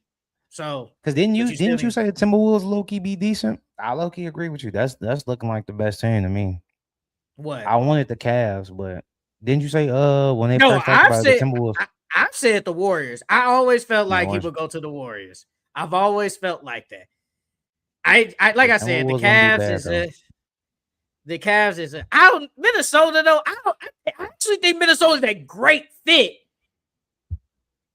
I don't know if he just wants to go there though. That's my thing. I just don't know if he wants to go. I think that plays a part, bro. I truly do. I think that plays a part. Santos, would you consider shooting a hole? Are you talking about with the T-Wolves? If you're talking about with the T-Wolves, I don't think that's a hole. Because I think between Ant and LaMelo, and then you got Bron, they're going to get way, way more open shots. And I'm sure 9 times out of 10, they're going to hit a wide open 3. So I wouldn't classify them as like shooters like Duncan Robinson or Kyle Korver or anybody like that, but they can shoot the ball at a high clip. So I wouldn't even worry about shooting if he went there. Well, apparently they said LeBron James might make his decision. Somebody said today, I don't know. But somebody said after when Summer League ends. So that would be Sunday, then the rest Monday. Because usually don't training camp start right at like a week after that, like a week or two after that.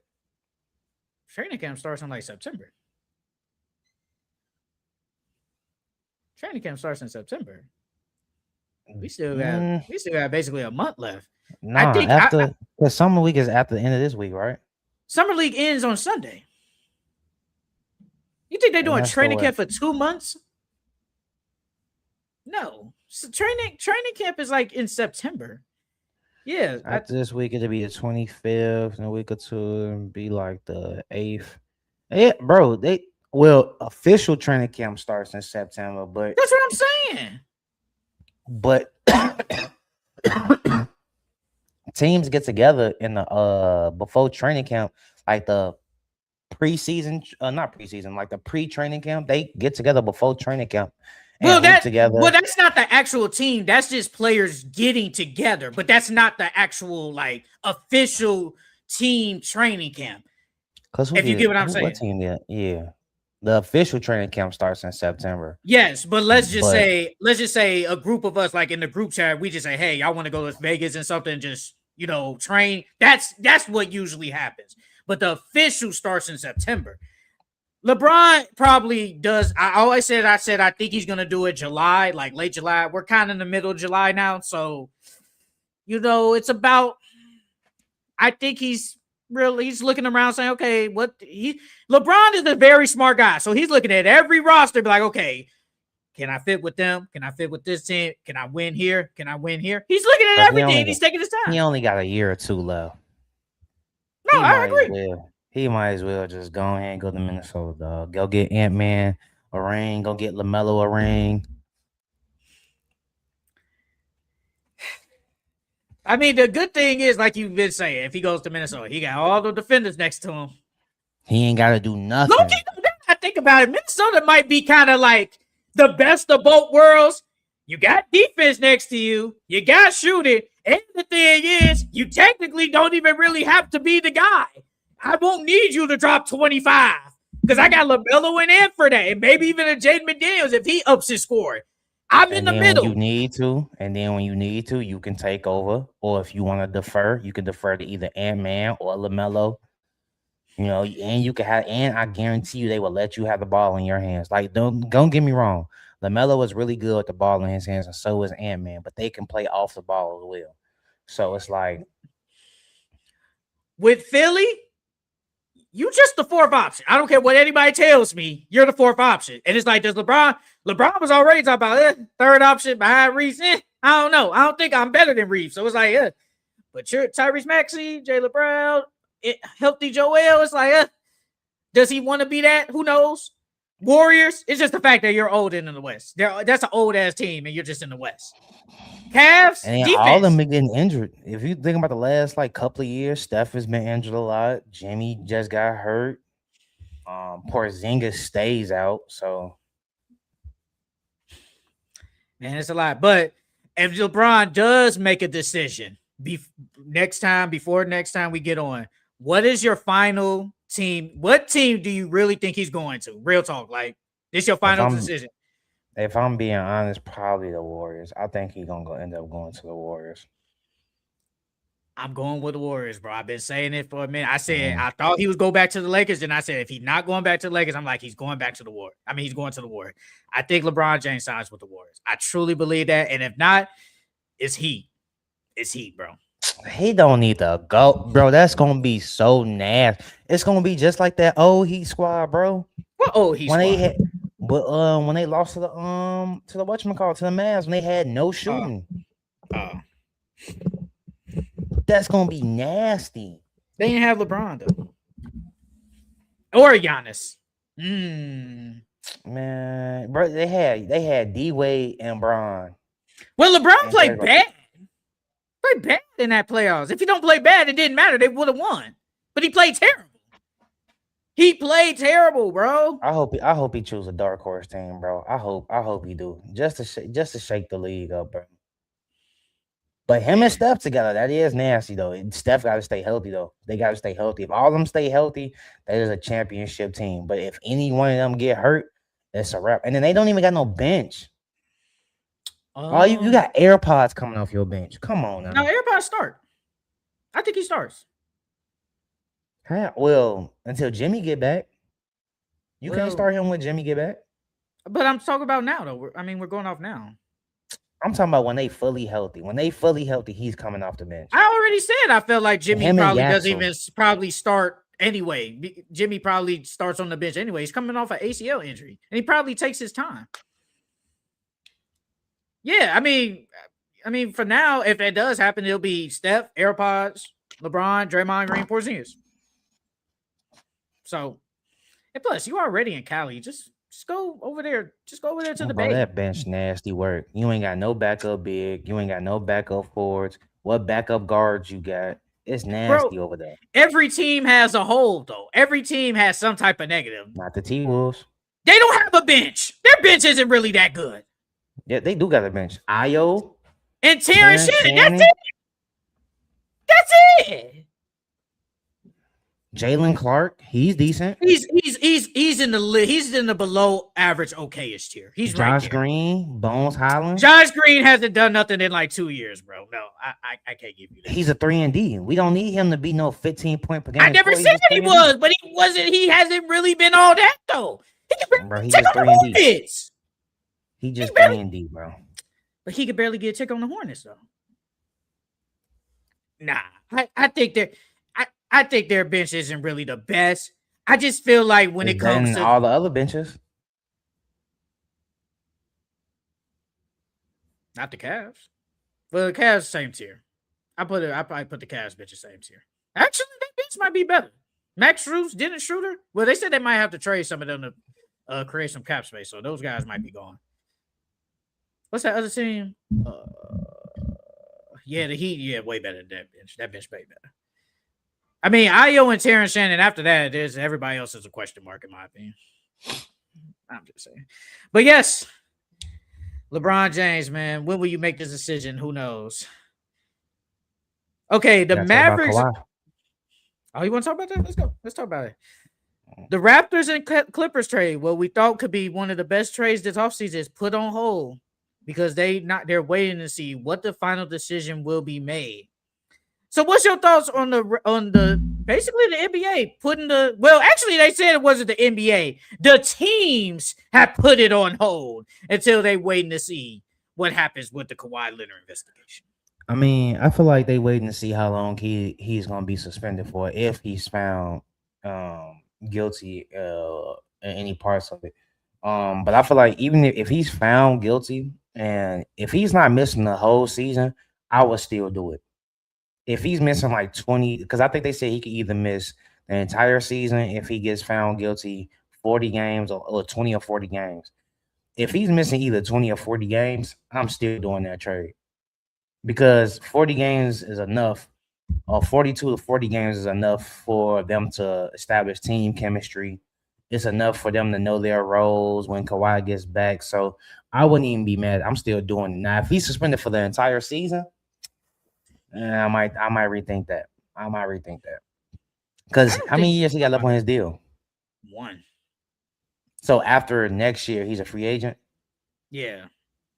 So I wouldn't even sign an extension, but obviously, I wouldn't even do it. And I'll just wait. If he gets suspended for the entire season, I wouldn't even make the trade. I would cancel the trade and then just sign him in free agency. Now we bring it back a Brandon Ingram that's disgruntled. Now you got to figure out how to trade him somewhere else. Probably get back way less. Somebody said that they might. A lot of people saying that they really don't think nothing's gonna happen. And they're probably just going to revisit the trade and probably not give up a lot of draft compensation. The Raptors. Which probably might happen. Who knows? I'm not going to lie. Kawhi Leonard's getting suspended for 20 games isn't the worst thing because he'll be super fresh. I saw Paul George get suspended. He looked great going into the playoffs. Shit, I wouldn't be mad at the 40. I wouldn't be mad at the 40 either. It ain't the worst. Look. That is not bad, but they said they could void his contract, and I don't think nothing's gonna happen, bro. I don't think nothing's gonna happen to him, me personally. But I was shocked, like, wow, they really just paused this trade because it's like, man, I still think he's gonna be a Raptor though. I still think that's gonna happen because I got to see this team play. I want to see Kawhi on the Raptors badly. Real quick, if the Heat don't get LeBron James, they said their backup plan could be trading for Klay Thompson or going after Russell Westbrook. Do you like the Heat going after those two guys if they don't get LeBron? Klay, yeah. But Russ, no. I mean, Russ fits the Heat culture, but do they need him? I don't think they really need him. I think if he's okay coming off the bench, I'm cool with that. I think he would be. Oh, that's cool. I think he will be. That's cool then. But like, if he starts, no, it wouldn't work. There ain't enough shooting. That'd be so bad, bro. He can't shoot. He's ball dominant. It just wouldn't work. Cause it's like, what?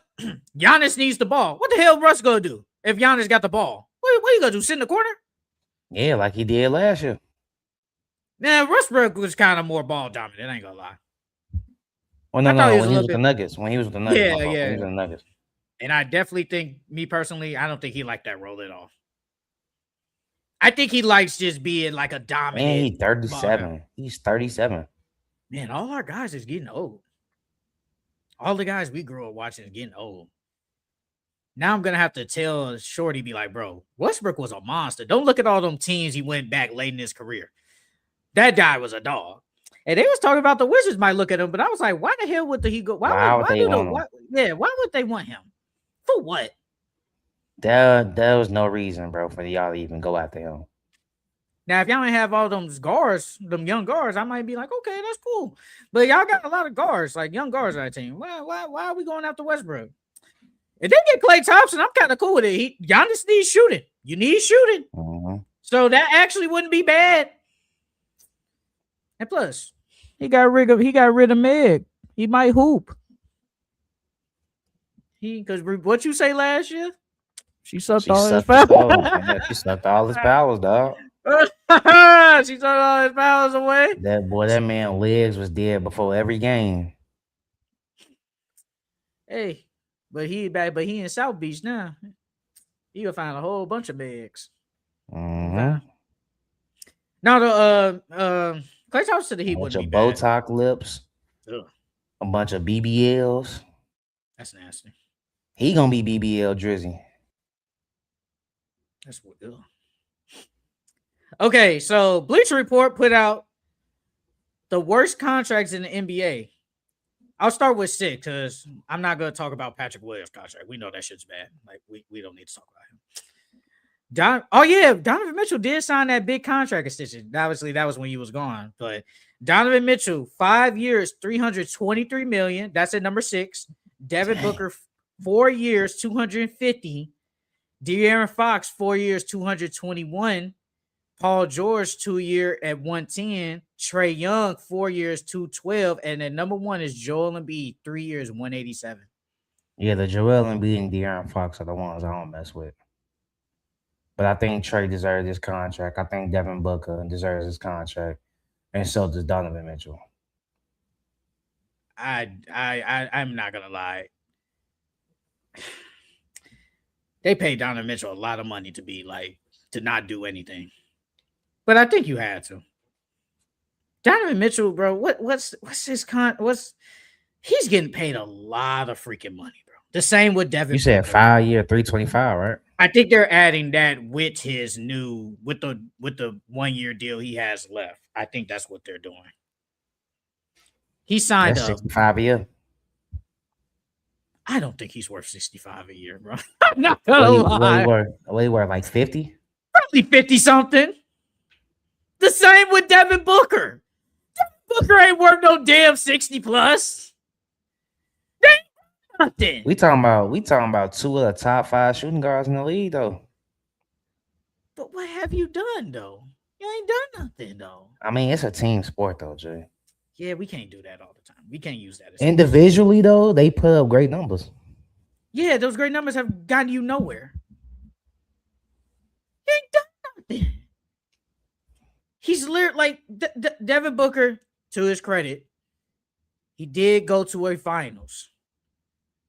After that, he's done literally nothing. He's done nothing. Donovan Mitchell, he just went to his first conference finals and got swept. But even when he got to the Cavs, he's done nothing. He's literally done nothing, bro. Second round exit, conference finals exit. He's done nothing. If we're being honest, Trae Young ain't done nothing either. It's a lot of these guys on this list that's done absolutely nothing. Ain't gotten that. The only one that... What the hell? You just exit me out? Oh, wow. Nah. He just exit me out on accident. Wow. No. The only person that probably deserves the contract, but the only reason it sucks because he gets injured all the time is Joel Embiid because he at least won an MVP. That's it. That's it. But everybody else, he ain't done nothing. All these guys have done absolutely nothing, bro. They've done nothing. So you think De'Aaron Fox deserves his? Because he just went to the finals. Well, this was before he went to the finals. I don't think he deserved that before the finals. Hell no, bro. They're paying De'Aaron Fox $50 million to be doing nothing, bro. To have a good regular season, and then he stunk it up in the finals, bro. Like, and plus, with the Donovan Mitchell thing, I think Donovan Mitchell is a really good player, bro. He just ain't done nothing in my eyes, bro. But I think you had to pay him. I think you have to pay him. And I have no problem with people taking as much money as you want. But at the end of the day, we can't be like we can't be like, the team ain't good around. The team ain't good around you. You saw Wemby set the standard. He took less. He trying to win. He trying to keep. He trying to. Hey, if I take the most, that means maybe Stephon Castle can't get signed later down the line. Dylan Harper 2 years from now can't get paid down the line. Then we're gonna lose them. Yeah, I want to keep all these guys because I know we can go back to the finals. But I think Jalen. I think people are looking at like Jalen Brunson, like, hey, he took less. I think GMs are gonna start kind of like sneaking that in there in conversations. Like, you see, Jalen Brunson took less. You might as well take a discount. Try to help the team took out. $112 million less. And look what happened. They won. Because if he takes that max contract, there's not guaranteed they resign OG or trade for Mikal Bridges and even sign Mikal to a long-term deal. It's not even. I think Cat was already on there. They probably could have kept Cat, but they would have been second apron bad though. It's not guaranteed though. Are you cool with players taking, like, should they take what they're worth or should they take less and try to help the team? I think it depends. When there's guys, like, if you're a young guy, I mean, Wemby is an anomaly, but, like, when you're a young guy, I think that, you take as much as you can get. But, like, if you're somebody like LeBron or KD or like somebody that's already got their bag, like, if you're already on your, like, third or fourth contract, you know what I mean? I would say you should at least take a pay cut to help your team win. But if it's like your first or second contract, I don't think you should take a pay cut. This is Donovan Mitchell's third contract. This is his third. I probably would have took a pay cut then. Well, because this is what his second max deal, right? Yes. Yeah. Yeah, I probably would have took a pay cut there. Bro, I think that player option is like $70 million. He's not worth 70. I'm sorry. And he's going to accept that. Of course. He's going to like Zach LaVine accepted his. Zach LaVine was never leaving 50 plus million on the table. That was never gonna happen. And plus, who traded for 54 million of Zach LaVine? Who doing that? Look, Zach LaVine better just ball out during the regular season, stay healthy, and then when it gets to the trade deadline, buyout agreement, go to a contender. Move on. You'll be in Cali, though. You'll be in Cali for half a year. That's fine. Nobody want to trade for 54 million Zach LaVine. That wasn't going to happen, bro. Hey, Wemby set the standard, though. I give Wemby credit. He's setting the standard. Now a lot of these players, like, because Stephon Castle is going to get paid next summer. See, that's the thing. When you take that pay cut, you're going to have to keep taking pay cuts later on because you ain't going to be able to do a full max contract because if you do that later on, now you really can't sign nobody later on to try to win or because the bag is going to keep getting bigger and bigger and bigger and bigger. I think I saw that they said the collective bargaining agreement, there's an opt-out after 2028. They are not agreeing to this second apron again. I guarantee these players are not doing that. I guarantee you that. No. They're not doing that, bro. If it's going to be a lockout, it's just going to be a lockout. And I get it, bro. The Warriors kind of created this because they didn't want these super teams. But the thing is, even kind of after like the KD thing, there wasn't really a lot of super teams anyway. There really wasn't. There's a lot of like 2 great players and a bunch of good role players. But it wasn't like a lot of super teams available at that time anyway. I think we kind of moved away from that even before that. Would you count the Knicks as a super team now? No, I wouldn't. Mm-mm. I think Jalen Brunson's the guy, the superstar. I think Cat, star level-ish. Then I think they just got a bunch of good role players. The super team is Steph Curry, superstar. Klay Thompson, star. Kevin Durant, superstar. Draymond Green, starish, somewhat, I guess. All-star? Yeah. Draymond Green's all-star. What's another super team? I'll even say, do you count them as a super team? Brooklyn? Was they a super Kyrie, team? No, I was thinking of the one with Darren Williams in them. Darren Williams, Joe Johnson, Brook Lopez, KG, Paul. But they were old. They was all old. Yeah, they was all old. Now Kyrie and that I think that was a super team. I do think that. I think that was a super team. I think we just don't see that no more. But yeah, Joel Embiid getting paid $187 for the next 3 years. That's a bad contract because he stays hurt every year. That's $62 million. You're gonna pay $62 million for a guy basically to play half the year. It's a bad contract. Must be nice to be 7 foot, man. Man, it's just me, man. You know what's crazy, bro? In the NBA, you don't even gotta be like raw. All you gotta do is just be decent, and you gonna get the bag. It's players out here that's averaging 8 points and getting 20+ mil a year. Hey, you saw that? Did you see Shams just reported today that they probing the Gary Trent contract? Yeah, I seen. There's no way, bro. You telling me Gary Trent get $15 million and he didn't do nothing? Nah, bro. Nah, bro. They gotta pay somebody. Nah, we ain't doing that, bro. Nah. You paying Gary Trent $15 million after all that? No. Hell no.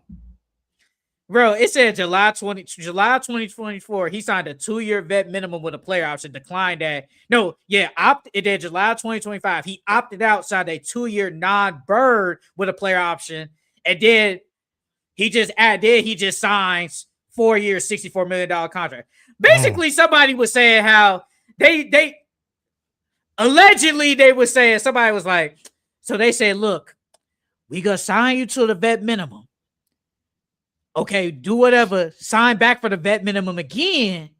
Then in 2 years, we could get your bird rights, and then we can sign you to a big deal. Whatever happens, we still gonna sign you though. But it's like, bro, he didn't do anything to get that, bro. He did nothing to deserve that, bro. Shit, they just reported. They asked LeBron on the Eastern Conference. Yeah, and he said this is the first time in a long time coming into the preseason where the Eastern Conference will get more looks at than the Western Conference. Sound like East to me. He giving a lot of mixed signals, dog. I think he doing it on purpose, though. Oh, of course, LeBron's doing it on purpose. Okay, I want to ask you. Mo the Kill NBA ranks the NBA's best big threes right now. At number 5, it's Philadelphia 76ers with Maxey, Jalen Brown, and VJ Eshkom. At number 4, no Embiid. There's no Embiid. I guess he might not play enough to be considered a big three. I think that's what it is. Okay. I think that's what it is. At number 4, it's the Cavs. Donovan Mitchell, James Harden, Evan Mobley. And number 3 is OKC Thunder, SGA, J-Dub, and Chet. And number 2 is the Spurs, Wemby, Stephon Castle, Dylan Harper. And at number 1 is the Knicks with Jalen Brunson, Cat, and OG Anunoby. I'm gonna keep Jalen Brunson at number 1 because they just won a chip. 2, I'm gonna go SGA and them boys. 3, I'll go Jalen Brown and Maxey and VJ. 4, I'll go Wemby and them. And then 5 is who's the last one? Sixers? Missing one. Sixers. I put at 3. You say Spurs? Yeah, 4. Cavs? Yeah, Cavs at 5. Then I'm keeping Sixers at 5 with Maxey, Jalen Brown, and VJ Escom. Number 4.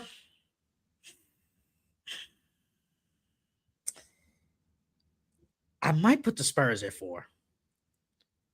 I think right now I would probably take the role players. I'm not counting the stars. I think the role players are better than Stephon Castle right now and Dylan Harper. At number 3, I would put the Cavs. I put the Cavs, Donovan Mitchell, James Harden, Evan Mobley. Number 2 is the Thunder, SGA, J-Dub, and Chet. And then number 1, I got the Knicks. I give that big 3 their love. I give the big 3. Okay, last 2 things, then we could go. There really wasn't a lot of lose, so it was basically Jalen, Duran, and LeBron. I want to ask you, who peaked the highest between these 4 players? In your opinion, who peaked the highest? You got Jalen Brown. You got Anthony Edwards. You got Donovan Mitchell. And you got Devin Booker. Who peaked like the last highest? season. No, I think it's just in general. Who peaked the highest? I don't think Ant reached his peak yet. Okay, so we take out Ant. I know a guy I think who peaked to a degree the highest. You said Jalen Brown, Donovan Mitchell, Devin Booker, and it was Ant. Ant, yes. Who peaked the highest? Probably Jalen Brown. I'm gonna go Jalen Brown. Low key though, I think you could say Devin Booker. I think you could say Devin Booker probably peaked the highest out of all of them. Because Jalen Brown, this was his best year. This past year was his best year. I think Devin Booker had multiple of these type of years. So I can say he probably close to peak the highest. I think Donovan Mitchell's right there. And I agree with you. Ant hasn't reached his peak yet, even though Ant's going to be a 30-point per game scorer. So I think he hasn't reached his peak yet. I think right now, I can say Devin Booker, bro. Devin Booker. Booker ain't never reached 30 before. He didn't have a lot. He had 26, 26, 25, 26, 27, 27. Jalen Brown didn't average 30 this year. I think Jalen Brown averaged like 27. No, Jalen Brown averaged 29. Yeah, 28. I'll round up 29. It's 28.7. It's 28. 29. It's 28. I mean, I can say he's right there. I see. Let's look at Donovan's. Donovan's right there too. It's hard, bro. Like just the peak. It's hard. It's a difficult. Nah, it's fucking around. It's Devin. It's fucking around Devin. Because Devin had way better scoring season. I ain't gonna say way better, but he's done it more. Donovan, his is 26, 25, 28, 26, 24, and 27. So like it's rest around Devin. It'll be Ant though. Like when we come back, say 10 years later with these guys, he's saying it'll be Ant. Sure. Hey, why would I click on ESPN and go to like stats? They show like the postseason numbers. Why is Dylan Brooks the leading scorer in the postseason in them 4 games when they got swept, bro? That shouldn't happen. That shouldn't happen. What? 26 points. Devin Booker gave you 21.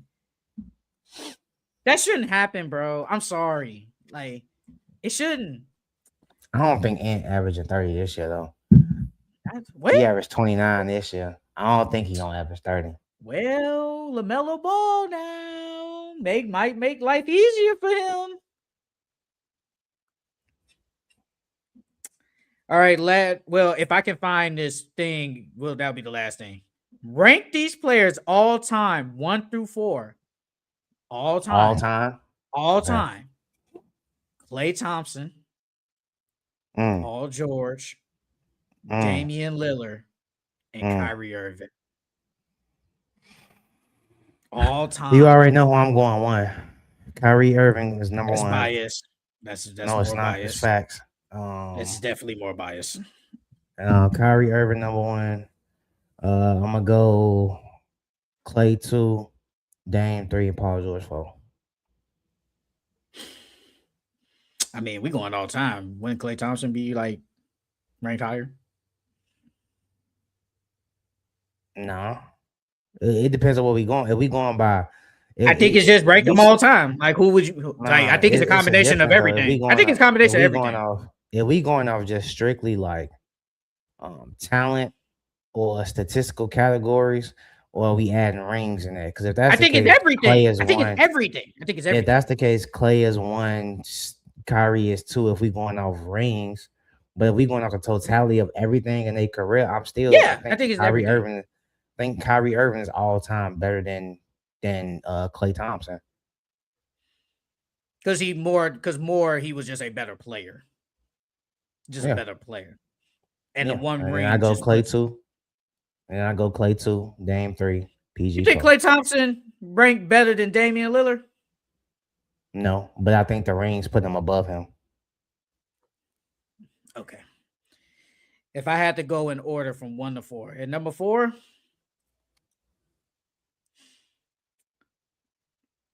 I ain't gonna lie. You bet not. You bet not. I think Klay Thompson number 4. You're capping. Well, one, I think Paul George, Kyrie Irving, and Damian Lillard have all been better players than him. It's been better than Klay Thompson. Is that not true? That's true, though. Don't do that. No, we're not doing that, bro. Paul George had one. He had a span of like 3 or 4 bro. Years, bro. No, bro. Bro, he had a span of 3 to 4 good years when he was in OKC, and then them last couple of years and when he was in Indiana. Jay, the last 2 years in Indiana and then them 2 years in OKC was Paul George's best years, bro. And those years is what Klay Thompson's done in his whole career. He's been good. He's been a good player. Nah, bro. Nah, G. I don't know. I can't. Paul George. I'm not Philly. It is what it is. Paul George will give you 22, 23, 24, 23, 21, 28, 21, 23, 23. I'm not counting the injury year. I'm not counting that one. What team Klay Thompson on? Shit, I forgot what team Klay Thompson on. He hasn't done nothing. Oh, man, Klay Thompson. Klay Thompson is giving you 12, 16, 18, 21, 22, 22, 20, 21, 20, 21.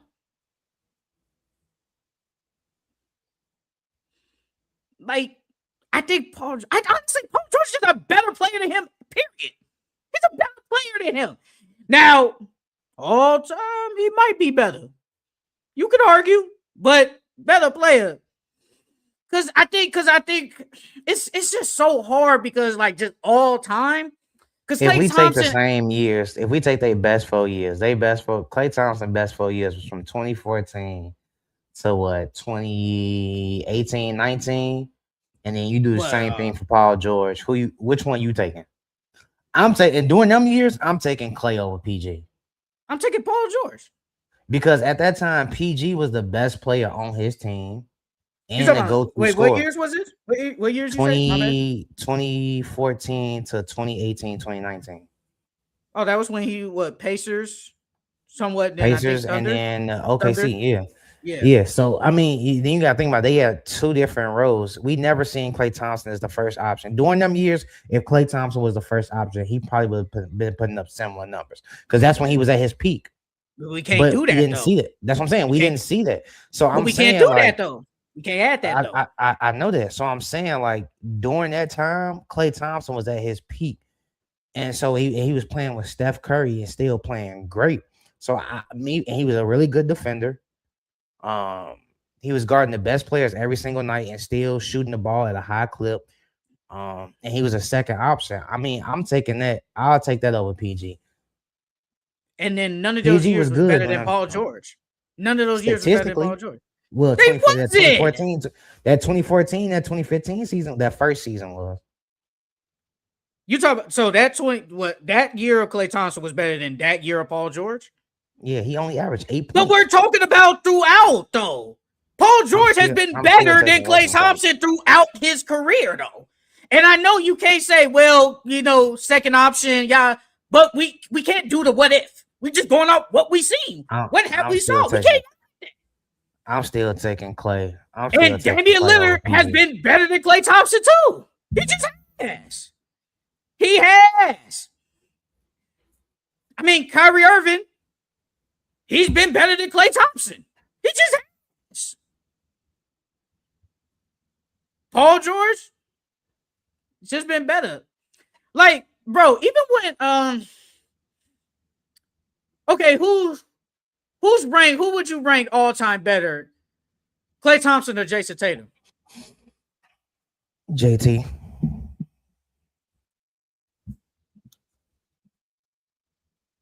Okay. Because I agree. He got the one ring. I think Damian Lillard has had a better career than Klay Thompson. Well, not career. I'm not gonna say that. No, not career. I think he's been a better player than Klay Thompson. I think the same way with Kyrie Irving. Kyrie Irving is just he's different. He's a different breed. And Paul George, peak Paul George is just that's a different animal. But I will put Klay Thompson number 4. I'll put Paul George number 3. I'll put Dame 2 and put Kyrie 1. If I can find this, because we still got to talk about we still got to give our top 10. We still got to do a lot. Where is that, bro? It was a post, and it was talking about what happened in 2016, and I wanted to see what was your reaction. I liked it. Let me see if I go to the likes. Shout out to the 19 people in the chat. Oh, they said 2016 NBA free agency was wild. So Solomon Hill got 4 years, $48 million. Solomon Hill. I remember he played for the Pacers. I remember him. He averaged 7 points, 3 boards, 1 assist that year. Miles Plumlee got 4 years, $52 million from the Bucks. Yeah. He averaged 2 points and 2 rebounds that year. Yeah, that's OD. Jan Mahimi, I know you remember him. Jan Mahimi, He got 4 years, $64 million. He averaged 5 points, 4 rebounds that year. Timothy Mozgov, we all know that. 4 years, $64 million for the Lakers. He averaged 7 points and 5 rebounds.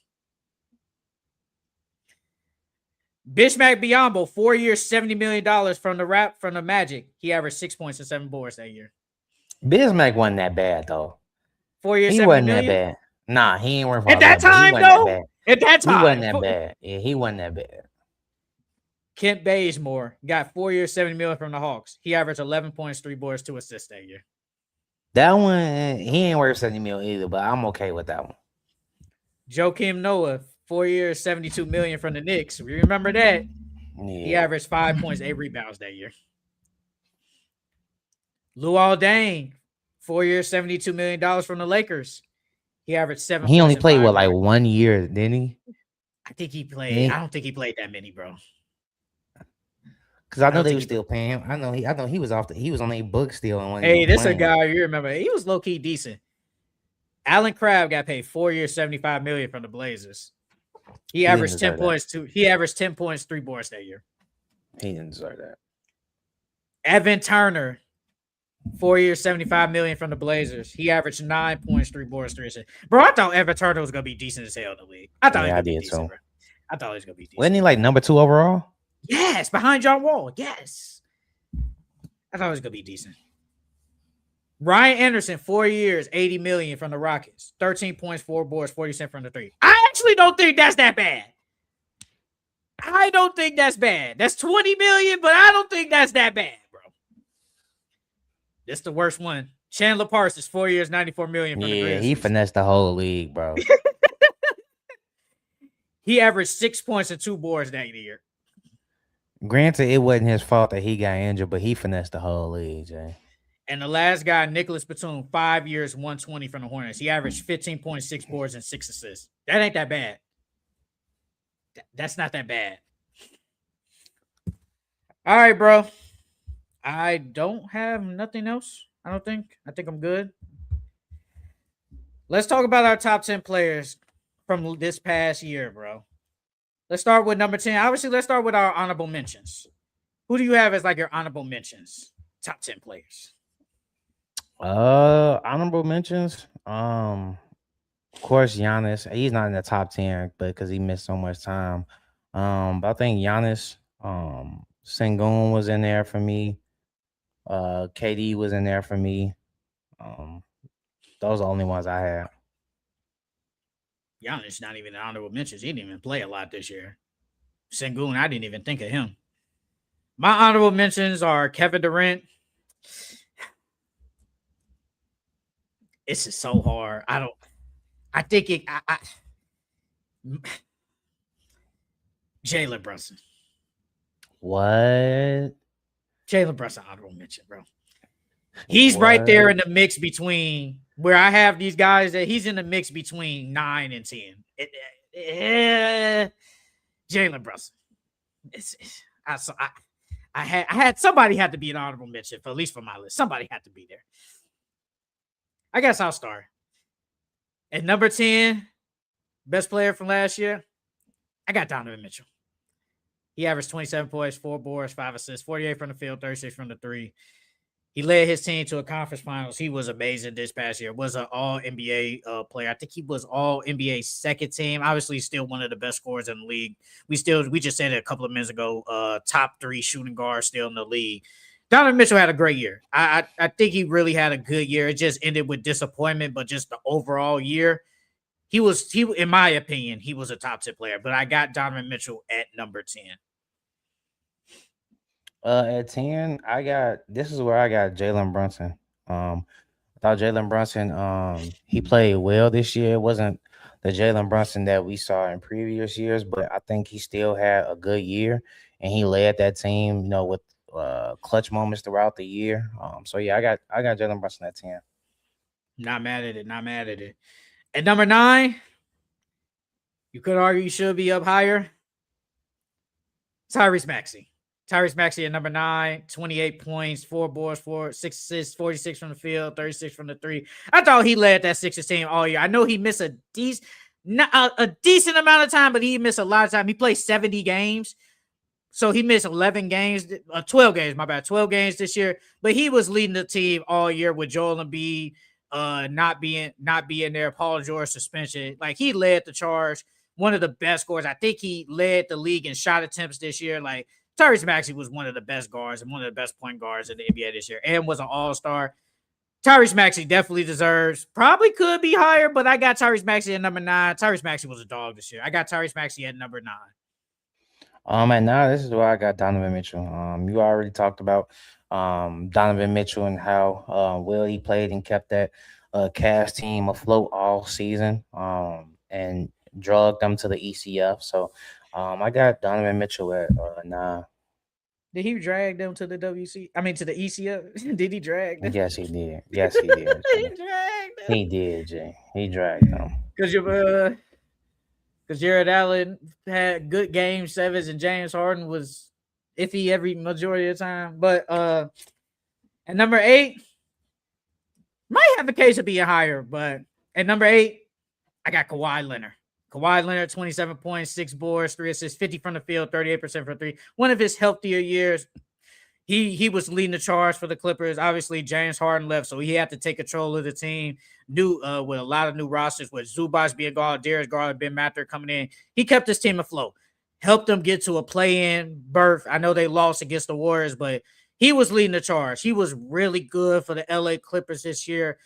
Most likely will be gone, but man, Kawhi Leonard this past year was amazing, very efficient. Like, I love what Kawhi Leonard did this year. I got Kawhi Leonard at number 8. Yeah, Kawhi was higher up on my list. But at number 8, I got Cade Cunningham. I know this year he was in MVP conversations, top 5 in MVP voting. But it wasn't better than his year before. This year he averaged basically 24, 9, and 5. But I thought that getting the Pistons to the number 1 seed, and playing and being the focal point of that offense throughout the entire season with having little or no help besides Jalen Duran. I thought he played really well this year. I got him at number 8. At number 7, this is where I got Anthony Edwards. 28 points, 5 boards, 3 assists, 48 from the field, 39% from 3. Anthony Edwards had a great year. I know he missed out on All NBA, and he probably should have got it, in my opinion, but that's neither here nor there. I thought he played great for the Timberwolves. Led them to the what seed were they? I forgot. Can't think I of think it. they were 5th seed. They were the 5th seed. Yes, you're right, because they played the Nuggets in the No, first round. 6. Oh, 6. Oh, my bad. 6. They were the 6th seed this past year, and he was amazing. Like Julius Randle didn't have the best year. We know what Rudy Gobert's offensive can't do nothing really on offense. Anthony Edwards was a dog, and he just got better and better and better, and still a really good shooter. I got Anthony Edwards at number 7, man. He was a dog. Should have made All NBA in my opinion. Yeah, at number 7, I got Anthony Edwards too. I thought that Ant played really well for what he had to work with. And then consistently seeing double teams throughout the entire year, and becoming more of a playmaker this year. Again, make sure he got the ball out of his hands a little bit more. I know he averaged more last year, but I feel like he made it appearance, get the ball out of his hands early this year. So yeah, I thought Ant played really well this year as well, and deserving of top 10 player. So I got him at number 7 too.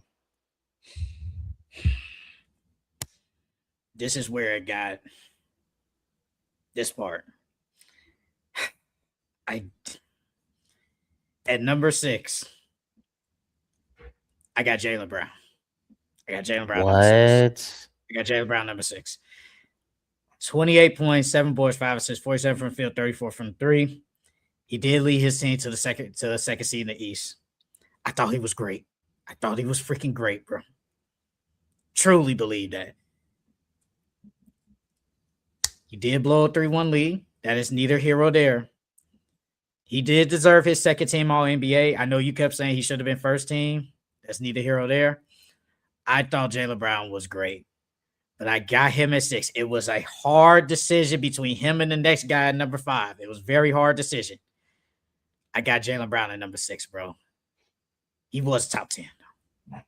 At number 6, I got Kawhi Leonard. I think, Kawhi Leonard having a career year and dragging that Clippers team back from no one even thinking they can even make the playoffs to them at least getting the 9th seed and making the play-in. I thought that Kawhi played great all year. And then on top of that, this was one of his most healthier years. He played 65 games. So, yeah, I got Kawhi at number 6. Now, this 5 guy, I think it could have gone either way, bro. I could have flipped a coin, bro. Mm-hmm. And number 5, I got your guy, K. Cunningham. K. Cunningham at number 5. 24 points, 5 boards. He averaged 9.9. That's 10. 10 assists, 46 from the field, 34 from the 3. He led his team the first seed. I thought he took a big leap this year, was leading the charge, obviously with no offense. I know you'd be talking about a lot, no offensive players really outside of Jalen Red this past year. He led this team. He carried this team, literally. And I mean, when you average a double-double, I think the score probably should have been up, but still 24-10. I can't, that's still great numbers. It was a truly hard decision between him and Jalen Brown at number 5 and 6. But I kept it with K. Cunningham because one double-double, and then he led his team the first seed in the Eastern Conference. I got K. Cunningham at number 4. I mean, number 5, sorry. Number 5. K. Cunningham at number 5, you probably going to disagree with me on this one, but at number 5, I got Victor Wembanyama. Averaged 25 at 25 and 12 with 3 blocks and about a steal. Led his team to second in the Western Conference. I think Victor definitely took the next step. I think this year. Obviously the scoring only went up by like a point, but I feel like with not only playing more games, but his defensive prowess, and then he just looked more comfortable out there. And then I think his field goal percentage increased as well this year. He averaged 51. 51 from the field. Yeah. So I thought Victor played really good this year. I thought, we've seen him more healthy. a more locked in Victor. And then, like I said, he drug his team, not drug because he had help, but he helped his team get to that number 2 seed in the Western Conference. So I got Victor at number 5. I'm not upset at that because I knew you probably wasn't gonna have him in the top 4 anyway. I'm not upset at it. You didn't think he should have been first team All NBA last year. So I'm not upset at that. Actually, you didn't think he should have been MVP. So I'm not even upset at it. So I understand it. I'm not upset at it. All right. The top 4. And number 4, I got your favorite player in the league, Luka Doncic. Luka Doncic, 33 points, 7 boards, 8 assists, 47 from the field, 36 from 3. He did go on that monster stretch, man, when he averaged like 30-something points in a month. But Luka Doncic obviously was unbelievable this year, carrying the team. Obviously, when LeBron was out, then when Austin Reeves missed some time, he was amazing with the 30 points. I think he was the scoring leader this year. I think he was scoring leader. I think Luka was scoring leader this year. I could be wrong though. So he was the scoring leader. Like, he was just so good this year. I think 3-point percentage could have been better, but I think Luka Doncic, in my opinion, was a top 4 player in the NBA this year. He was amazing for the Lakers this year, and he's only going to get better, obviously. But this past year, Luka Doncic was a dog. I got Luka Doncic at number 4. Number 4, I got Jalen Brown. I thought Jalen Brown should have been MVP this year, dragging that team full of G Leaguers to the number 2 seed before Jason Tatum came back. I thought he was playing phenomenal this year, making clutch plays when they needed, taking over games when they needed, being a playmaker, doing basically everything for that team. I thought Jalen Brown was definitely deserving of MVP this year, but you know how that go when they don't like you. So, yeah, I got Jalen Brown at number 4. Oh man, top 3. And number 3. Who's that in the air? Is that an alien? Victor Wembanyama at number 3, 25, 11, 3 assists with 3 blocks, 51 from the field, 34 from the 3. Look, man, you already know how I stand with Vic. Vic is top 3 player, man. I don't care what nobody tells me. Now, Vic, he was great last year. Obviously, his defense led to help this team be one of the top defenses in the league, and then his scoring was good, 25 points, and then his 3-point percentage needs to get a little bit better, but obviously led his team to a finals appearance. They did lose in 5 games, but he was amazing this year. His offensive game will only get better once he gets like a legit post game. It's gonna be so much better. I don't see what more I gotta say. Automatic double machine, gonna be defensive player of the year every year until he just says, I don't want to play defense anymore. Victor Wembanyama is number 3. Number 3, I got my boy Luka Doncic. Like you said, he was a scoring leader this year, second time being a scoring leader. Then when LeBron and Austin Reeves got hurt, he kept that team afloat. Even with the low talent that they had on that team. I thought Luka played really great this year. I thought he had a case at MVP until he got hurt. But yeah, so I got Luka at my 3 spot. Got you. At number 2, I got that Canadian SGA Shai Gilgeous-Alexander at number 2, 27 points, 4 boards, 6 assists. Obviously, 55 from the field, 38 from 3. Obviously, his 3-point percentage improved, and he was very efficient this year. Shooting 55% for a guard is amazing. Still one of the best scorers in the NBA. Led his team to 7 games in the Western Conference Final against the Spurs. He's a top 3 player in the NBA, man. I mean, he's one of the best scorers. Like, I mean, they compare him to MJ sometimes. Like, I don't know what more I can say about SGA. Like, he was just so good this year. Had the best record in the NBA. Was the number 1 seed in the West and just in the NBA in general. SGA, man, he a dog, bro. And I think people are finally realizing, like, yeah, he's one of the best. I think we didn't look at him like, he's good. He's really good. But it's like, do we want to put him in top 3? No, he's a top 3, top 5 player, obviously. I got SGA. I got Shai Gilgeous-Alexander at number 2. Man, you really said everything. I have nothing to add, but yeah, I got SGA at 2.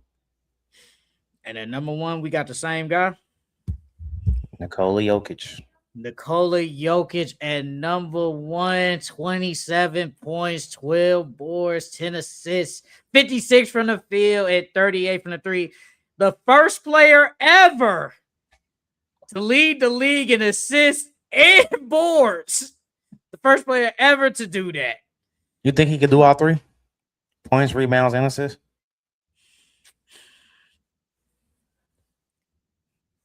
I think he can. Nah, that's OD. If he does that, bro, how can he not be top 15, top 10 all time? I think he can, bro. I think leading the league in assists and boards is crazy. No, I think it is. That's crazy. But no, let me just do this for the clip. No, Nikola Jokic 27 and 12 and 10. He was the best player. He was, in my opinion, was the best player last year. Averaged a triple-double, led his team to the playoffs. They were the third season in the NBA. He was amazing. And I know he missed a lot of time, a decent amount of time. He only played the 65 games, but he was still great. Still one of the best players in the NBA. And in my opinion, still number one. And probably when we get to our top 10 going into next year, he'll probably be number one again. But for now, this guy is just amazing. He's the best player in the NBA. I know his defense ain't the best, but it is what it is. We both got Nikola Jokic as the best player in the NBA this past year. Look, man, I ain't upset at Jalen Brown at 4. I'm truly not upset at it. I have no problem with that, man. I don't know. It was between him and Cade, in my opinion. That's just me, though, man. I had a hard decision. It was very hard. It was a hard decision. Jalen Brunson there. Wait, no, you had Tyrese. Did you have Tyrese Maxey? No, he should have been in my honorable mentions for sure. You just forgot. He was hooping. Yeah, I forgot about him. Man, Tyrese Maxey was hooping, bro. Tyrese Maxey was hooping. I knew Kevin Durant wasn't gonna get in there. I knew that, but I had to put him in there. Honorable mention. It was between Tyrese Maxey, Mitchell, and Jalen Brunson. Who do you think was the three best out of them this past year? You said KD, Brunson. No. Mitchell, Maxey, Brunson. Who you think? Mitchell, what order? Maxey. I think you go Maxey. I think you go Maxey, Mitchell, Brunson. Man, it was hard, bro. I don't know who was gonna get left out. I think Maxey was great last year. I think he was great. I think Jalen Brunson was great too. It's a tough decision. Not gonna lie. It's a very tough decision. That is it. Well, for the clip. So our top 10 players from last year. At number 10, I have Donovan Mitchell. At number 9, I have Tyrese Maxey. At number 8, I have Kawhi Leonard. At number 7, I have Anthony Edwards. At number 6, I have Jalen Brown. At number 5, I have Cade Cunningham. At number 4, I have Luka Doncic. At number 3, I have Victor Wembanyama. At number 2, I have Shai Gilgeous-Alexander. And at number 1, I have Nikola Jokic. At 10, I got Jalen Brunson. At 9, I got Donovan Mitchell. At 8, I got Cade Cunningham. At 7, I got Anthony Edwards. At 6, I got Kawhi Leonard. At 5, I got Victor Wembanyama. At 4, I got Jalen Brown. At 3, I got Luka Doncic. At 2, I got Shai Gilgeous-Alexander. And at 1, I got Nikola Jokic. Last topic for the day before we get out of here, blow this popsicle stand. Which contenders, in your opinion, will have a regression this year? I got 4 teams. 4 teams. Say less. 1, the Detroit Pistons. I think that not getting another 20-point per game score to go with Cade, and then problems with Jalen Duran. I think you signed Kevin Herter back, and you got Duncan Robinson. You added little pieces here and there, but I still don't think that's enough. 2, I got the Boston Celtics. I think, with adding, you got Paul George back for Jaylen Brown, but I think the chemistry that Jaylen Brown and JT had, now being gone and replacing that with Paul George, I think it's going to take some time for him to get used to. And then now you're relying on Paul George to be the old Paul George, and we don't know if that will happen again. And then 3, I got the New York Knicks. I'm a big firm believer of you can't repeat with the same team. You can't have the same success that you had with the same team. So I think that, New York bringing back everybody and everybody seeing what they did last year. There's a bunch of film on them. I don't think they're going to have the same success that they had last year. And then last team, I got the Los Angeles Lakers. With losing LeBron James, I think they are out of championship contender now. I think they're still gonna fight for a 6 seed, but I wouldn't be surprised if they were in the play-in. And then on top of that, they didn't really they got some pieces back in Walker Kessler, Colin Sexton, um, Quentin Grimes, and and guys like that. But I don't think that's gonna be enough. So yeah, I got those 4 teams that's gonna regress next year. I got 5. I got 5 teams. Well, actually, we got probably this. Well, I didn't put the Knicks on here. I don't think they're gonna be like super regress. I think they're still gonna be a good team, in my opinion. Like they could still fight for the championship. But I'm with you. Like you always do say, hey, if you run it back, hey, it's not. You probably won't win again. I mean, people was in the comments on your head, and then this past year we just saw with the Thunder and they lost. So. One team I got is the Denver Nuggets. I think the Denver Nuggets might regress. I know you got Jokic and Murray, but man, if they don't solve that bench, it's gonna get spooky. It's gonna get real spooky for them. Valanciunas is going back to Lithuania or wherever he just went to this the other day. Peyton Watson, you have to resign him back. That bench isn't looking the best, bro. Like Bruce Brown is gone, but he really ain't do nothing. Tim Hardaway Jr. is gone. I mean, outside of like, if we're being honest, I can't even really name their like core bench players. Outside of Peyton Watson, I really can't name them off the top of my Zeke head. Naji. Oh God. Okay, there we go. So yes, you hear Zeke Naji. It's getting spooky out there. I think if they don't look at that bench, I think they could regress, even though you got Jokic. So I got the Denver Nuggets at number 2. I got the Detroit Pistons, like you said. They have it like, yes, you signed John Collins, you got Isaiah Joe. Yeah, that's fine and dandy. But man, where that second scorer gonna come? If they could find a way to hypothetically trade for Zach LaVine, if somehow, some way they was able to get Zach LaVine and Sabonis in the signing trade, somehow, I know it can't happen because of money wise, but if somehow, I would put y'all at number 1 in the East. I swear to God, I would. But if y'all could find like another scorer, it would be different. But y'all haven't addressed the needs that can help y'all win a championship. And that's why I think you guys probably will regress because K can't do it by himself. We saw it this past in the playoffs. He tried to do it. It wasn't enough, and they lost. Next team, the Celtics. Look, hey, the Celtics said they still believe Paul George can regain that old form. I think you have to say that because you traded for him. I think you have to say that. But, yeah, traded for Paul George, signing Mike Conley, Mitchell Robinson. I think if Paul George doesn't resemble just a 23-point per game score, the Celtics are going to regress instantly. Jason Tatum can't do it by himself. And the fact Jason Tatum is coming off of Achilles. Like, you're trusting the guy that is a superstar, top 10 player, in my opinion, off of Achilles injury to basically lead y'all to a finals. It's going to be difficult. And with Paul George, Derek White had a down year. I think the Celtics will regress. We already think, we said it last week, they're probably going to be a play-in. They could potentially be like, 7? I mean, it's early now, but we're going off now. They could be a 7 seed.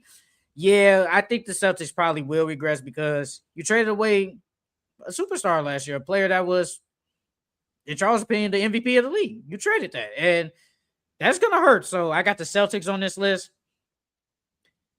I'm with you with the Lakers, too. I got the Lakers here. I think it just might not be enough. I think the Lakers are still going to be like a good team. Like if I had to guess, like I know when we get to that point where they do the over-unders and the win totals, I think this Lakers team could probably win 46 games, maybe 50. I don't see them as championship like they was last year with LeBron James. Like you made some decent moves, but I don't think those are championship type moves outside of maybe Walker Kessler getting a good defensive big. I think the Lakers might regress, bro. I truly do. And Austin Reeves, can he take that next step? Like you said, we're going to need probably 25, 26 from Austin Reeves as the second option now, like you said. So I think the Lakers might regress. I got the Lakers on here. And the last team I got, I think this is in the middle. I got the Cavs. I can't see the Cavs going back to the conference finals again. I just, the East is just so good. You got basically beat down by the Knicks. 76ers got better. Pacers are coming back. Pistons, obviously. I just don't see them repeating that same magic. Maybe if LeBron is there, different story. But for right now, I think with James Harden, Donovan Mitchell, I think it's just not enough to get back to a conference finals or maybe even a finals. I think the Cavs are going to regress. They're still going to be a good regular season team, but when it gets to the playoffs, man, it might be spooky for them. I got the Cavs. That's my last team, man. Hey, man, you think why everybody in on Caitlin Clark, man? Everybody kind of going in on her low key because she be crying about the foul call. She's a crybaby. And everybody thought Caitlin Clark coming out was gonna be this super mega star, and she has. Is she not a super mega star though? I mean, yeah and no, but by that I mean we thought that she was gonna be like this 30-point per game score or this high 20-point per game score, and she hasn't lived up to the hype yet. You know what I mean? Like you got like Olivia Miles looks better than her this year, and she's a rookie. Oh man, she looks Paige good. Beckers looks better than her. Kelsey Mitchell looks better than her. She's on her own team. So it's like she hasn't lived up to the hype yet, and then you're crying about every foul call. Like, don't get me wrong, I'm not denying the fact that she's out there getting her ass whooped because they're out there whooping her ass. I'm not denying that at all. But at the same time, bro, stop complaining and just play basketball. I feel like the reason why she doesn't get the foul calls that she gets is because she complains too much. She complains entirely too much. Like, bro, them girls in there, they're getting fouled every play. Yeah, you may get fouled a little bit more, but at the same time, bro, all that complaining, that's not gonna do good with the refs. Nobody wants to see you complain all the time and not get back on defense and then throw temper tantrums on the bench and you don't really play defense like that. Like, it's like, don't get me wrong, she's a really good player, but no one wants to see all that, bro. She is complaining a lot, bro. You sure don't look like the best player on your team. Like Kelsey Mitchell is a dog, bro. She looks amazing. And the turnovers, bro. She turns that ball over too damn much. Mm-hmm. She does. I will say this though. Did you see that? I think is that poll they had. They ranked her as like the 11th best guard in the league, and I'm like, there's no way y'all think that. There's no way y'all believe that. She's not a top 10 player in the league right now. No. I'm talking about guards. I'm talking about guards. Now the 11th guard. It's just guards. I'm talking about just guards. There's no way. I think it's some hate. I think Olivia Miles is better than her. Man, she looks good. She ain't better than I'll take Kelsey Gray over her. No cap. I'll take Paige Beckers over her. I ain't gonna look.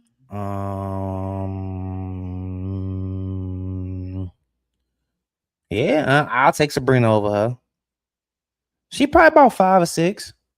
I'm probably missing 11, somebody. No, she's not 11. She's not 11, bro. She's not 11 at all. Okay, so these were the guards that they ranked her over. Paige Beckers at 1. Yeah, Paige. Olivia Miles at 2. Yep.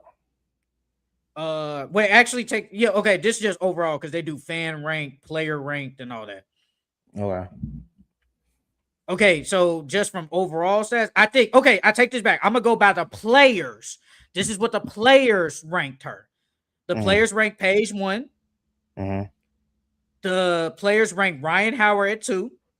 Ryan Howard is not a point guard. I think it's just guards. That's what that's what they got on here. All right. Okay. That's what they got. And number 3, they got Olivia Miles. Yeah.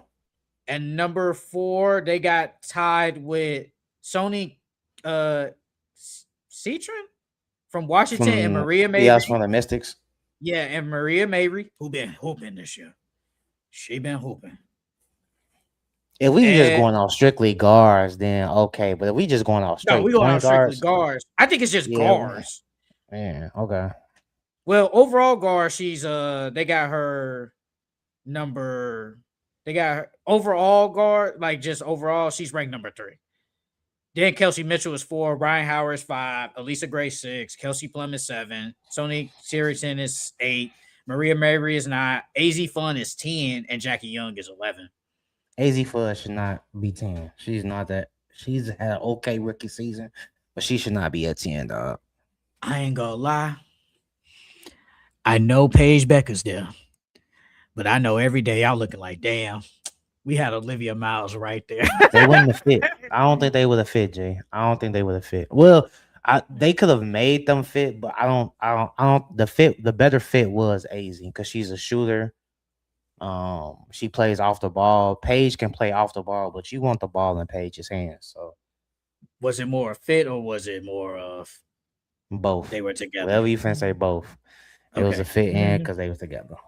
Okay. Olivia Miles is the fastest player ever to reach 400 points, 100 rebounds, and 100 assists in 22 games. I can't wait till Shorty from North Dakota. I want to see what she gonna do when she come in the league. North Dakota? Who is that? Oh, you mean Notre Dame? Notre Dame.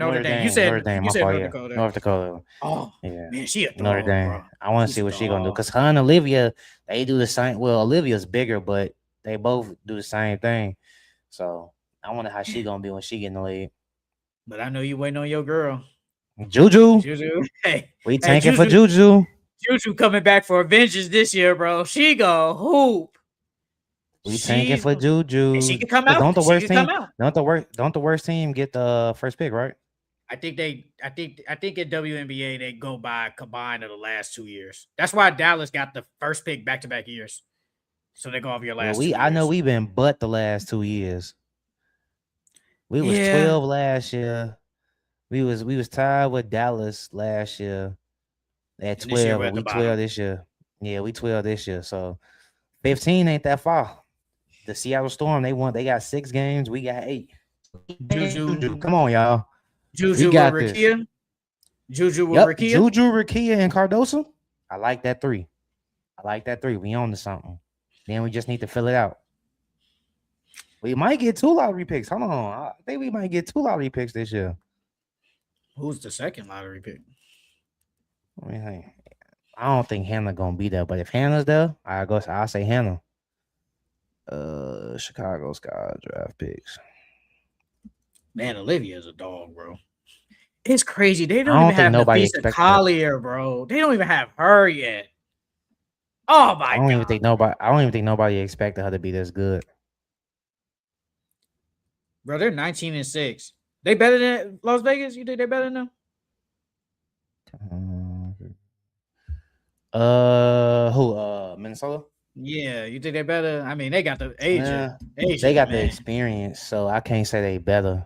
But how many draft picks? I think we got 2 first-round picks this year. Well, next year, this upcoming draft. Hey, can I ask you a question? I don't know if did you see anything about it? Why did they release Kennedy Carter? What happened? She was a cancer to the locker room. Same For thing real? has been.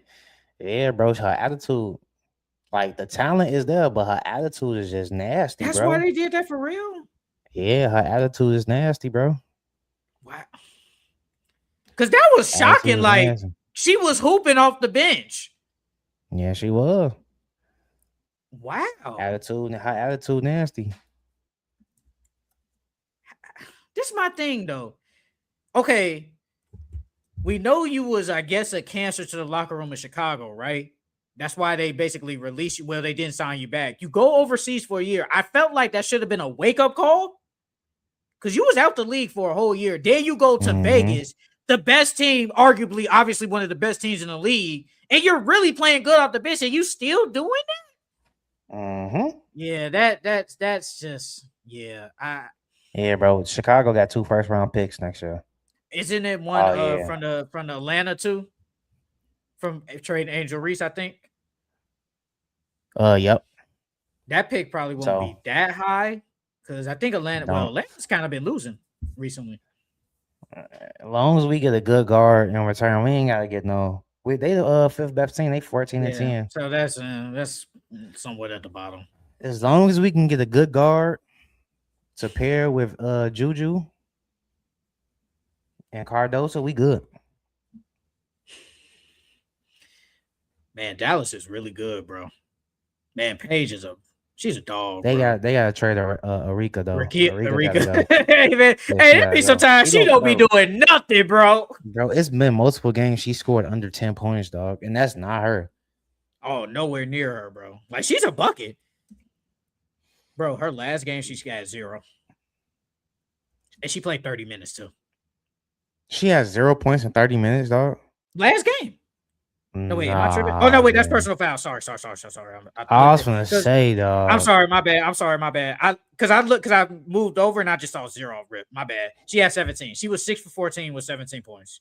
Then she had 20. Then she had 8. Then she had 10. Then she had 9. Then she had 5. Then she had 4. Then she had 4. Mind you, this is all 20 to 30 minutes a game. It's a bunch of my bad, yeah. I'm looking at the it's a bunch of point guards coming out. Yeah, like Arika is usually like a 20-point per game scorer. But I feel like if I'm Arika, I've already saw the writing on the wall last year. They drafted Paige. I knew it. If I'm her, I know it's GG's. Then you draft AZ Fudd? GG's, man. GG's. I already knew that. Yeah, where you go? Oh. I'm right here. Bro, I already knew it was GG's, bro. You drafted 2 guards? Bro, they gonna get rid of her this year. Wait, actually? Could they get rid of her by the trade deadline? When is the trade deadline? I actually don't know.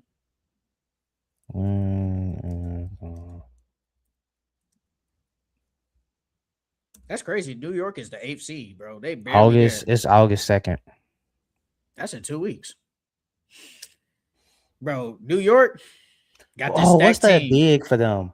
What's that New York? big? Jacquel Jones? No. For Dallas. It start with an S. Oh, what's Shorty name? Because I've been betting her unders on the rebounds, and she been killing me every time. Is it Jessica Shepard? White girl? Yeah, bro. She be killing. I didn't think she averaged 15 and 11. Yes, bro. I think what they probably need to go get another big, like a Jacquel. I'm not saying go get her specifically, but like a Jacquel Jones or something like that, or like a what's Shorty from the Sparks? De'Erica Hamby. Her. She's good, bro. Yeah, go get her or something like that. Trade Arika. But they need to go. I think they need a big. I think that's the only thing that they missing. Before we go, LA Sparks is disappointing. They got a lot of good players, but they are not all that good. Everybody hurt. Cameron Brink, she supposed to be back though. She been hurt since she got in the league. Bro, but the thing is, like, bro, she came in the league kind of like killing. Then she hurt. Then she tears her ACL, and now she's coming off the bench. I mean, she's just a role player. You got Kelsey Plum averaging 23. She hurt. Neka Gumake, 17 points. De'Erica Hamby, 14. Ariel Atkins, who we had last year, ain't doing not a goddamn thing. You know, they got a lot of good players, but they're, what are they, 10 and 13? Hey, shout out to the Golden State Valkyrie expansion team in year 2, and they're good. Shout out to them. I mean, they were good last year. I gotta give them a lot of credit, but Charles doesn't have anything else. That's it for the Full Court Entertainment Podcast. Make sure you guys like, comment, subscribe to Full Court Entertainment Podcast on Instagram, TikTok, Twitter, and Facebook. And if you want to hear me and Charles yap for 2 hours and 42 minutes, you can also go on the audio versions on Apple Podcasts and Spotify. Make sure you guys leave us a 5-star review. Shout out to everybody that showed up in the chat. We had 21 people in the chat. Shout out to Santos with the $5 donut. That means a lot to us. We're trying to grow this podcast to the best in the world. But make sure you guys like, comment, subscribe on all our videos. Hype up the videos on YouTube. I hope next time we will see when LeBron James makes his decision. We will talk about it. But until then, we will see you guys next time. See you guys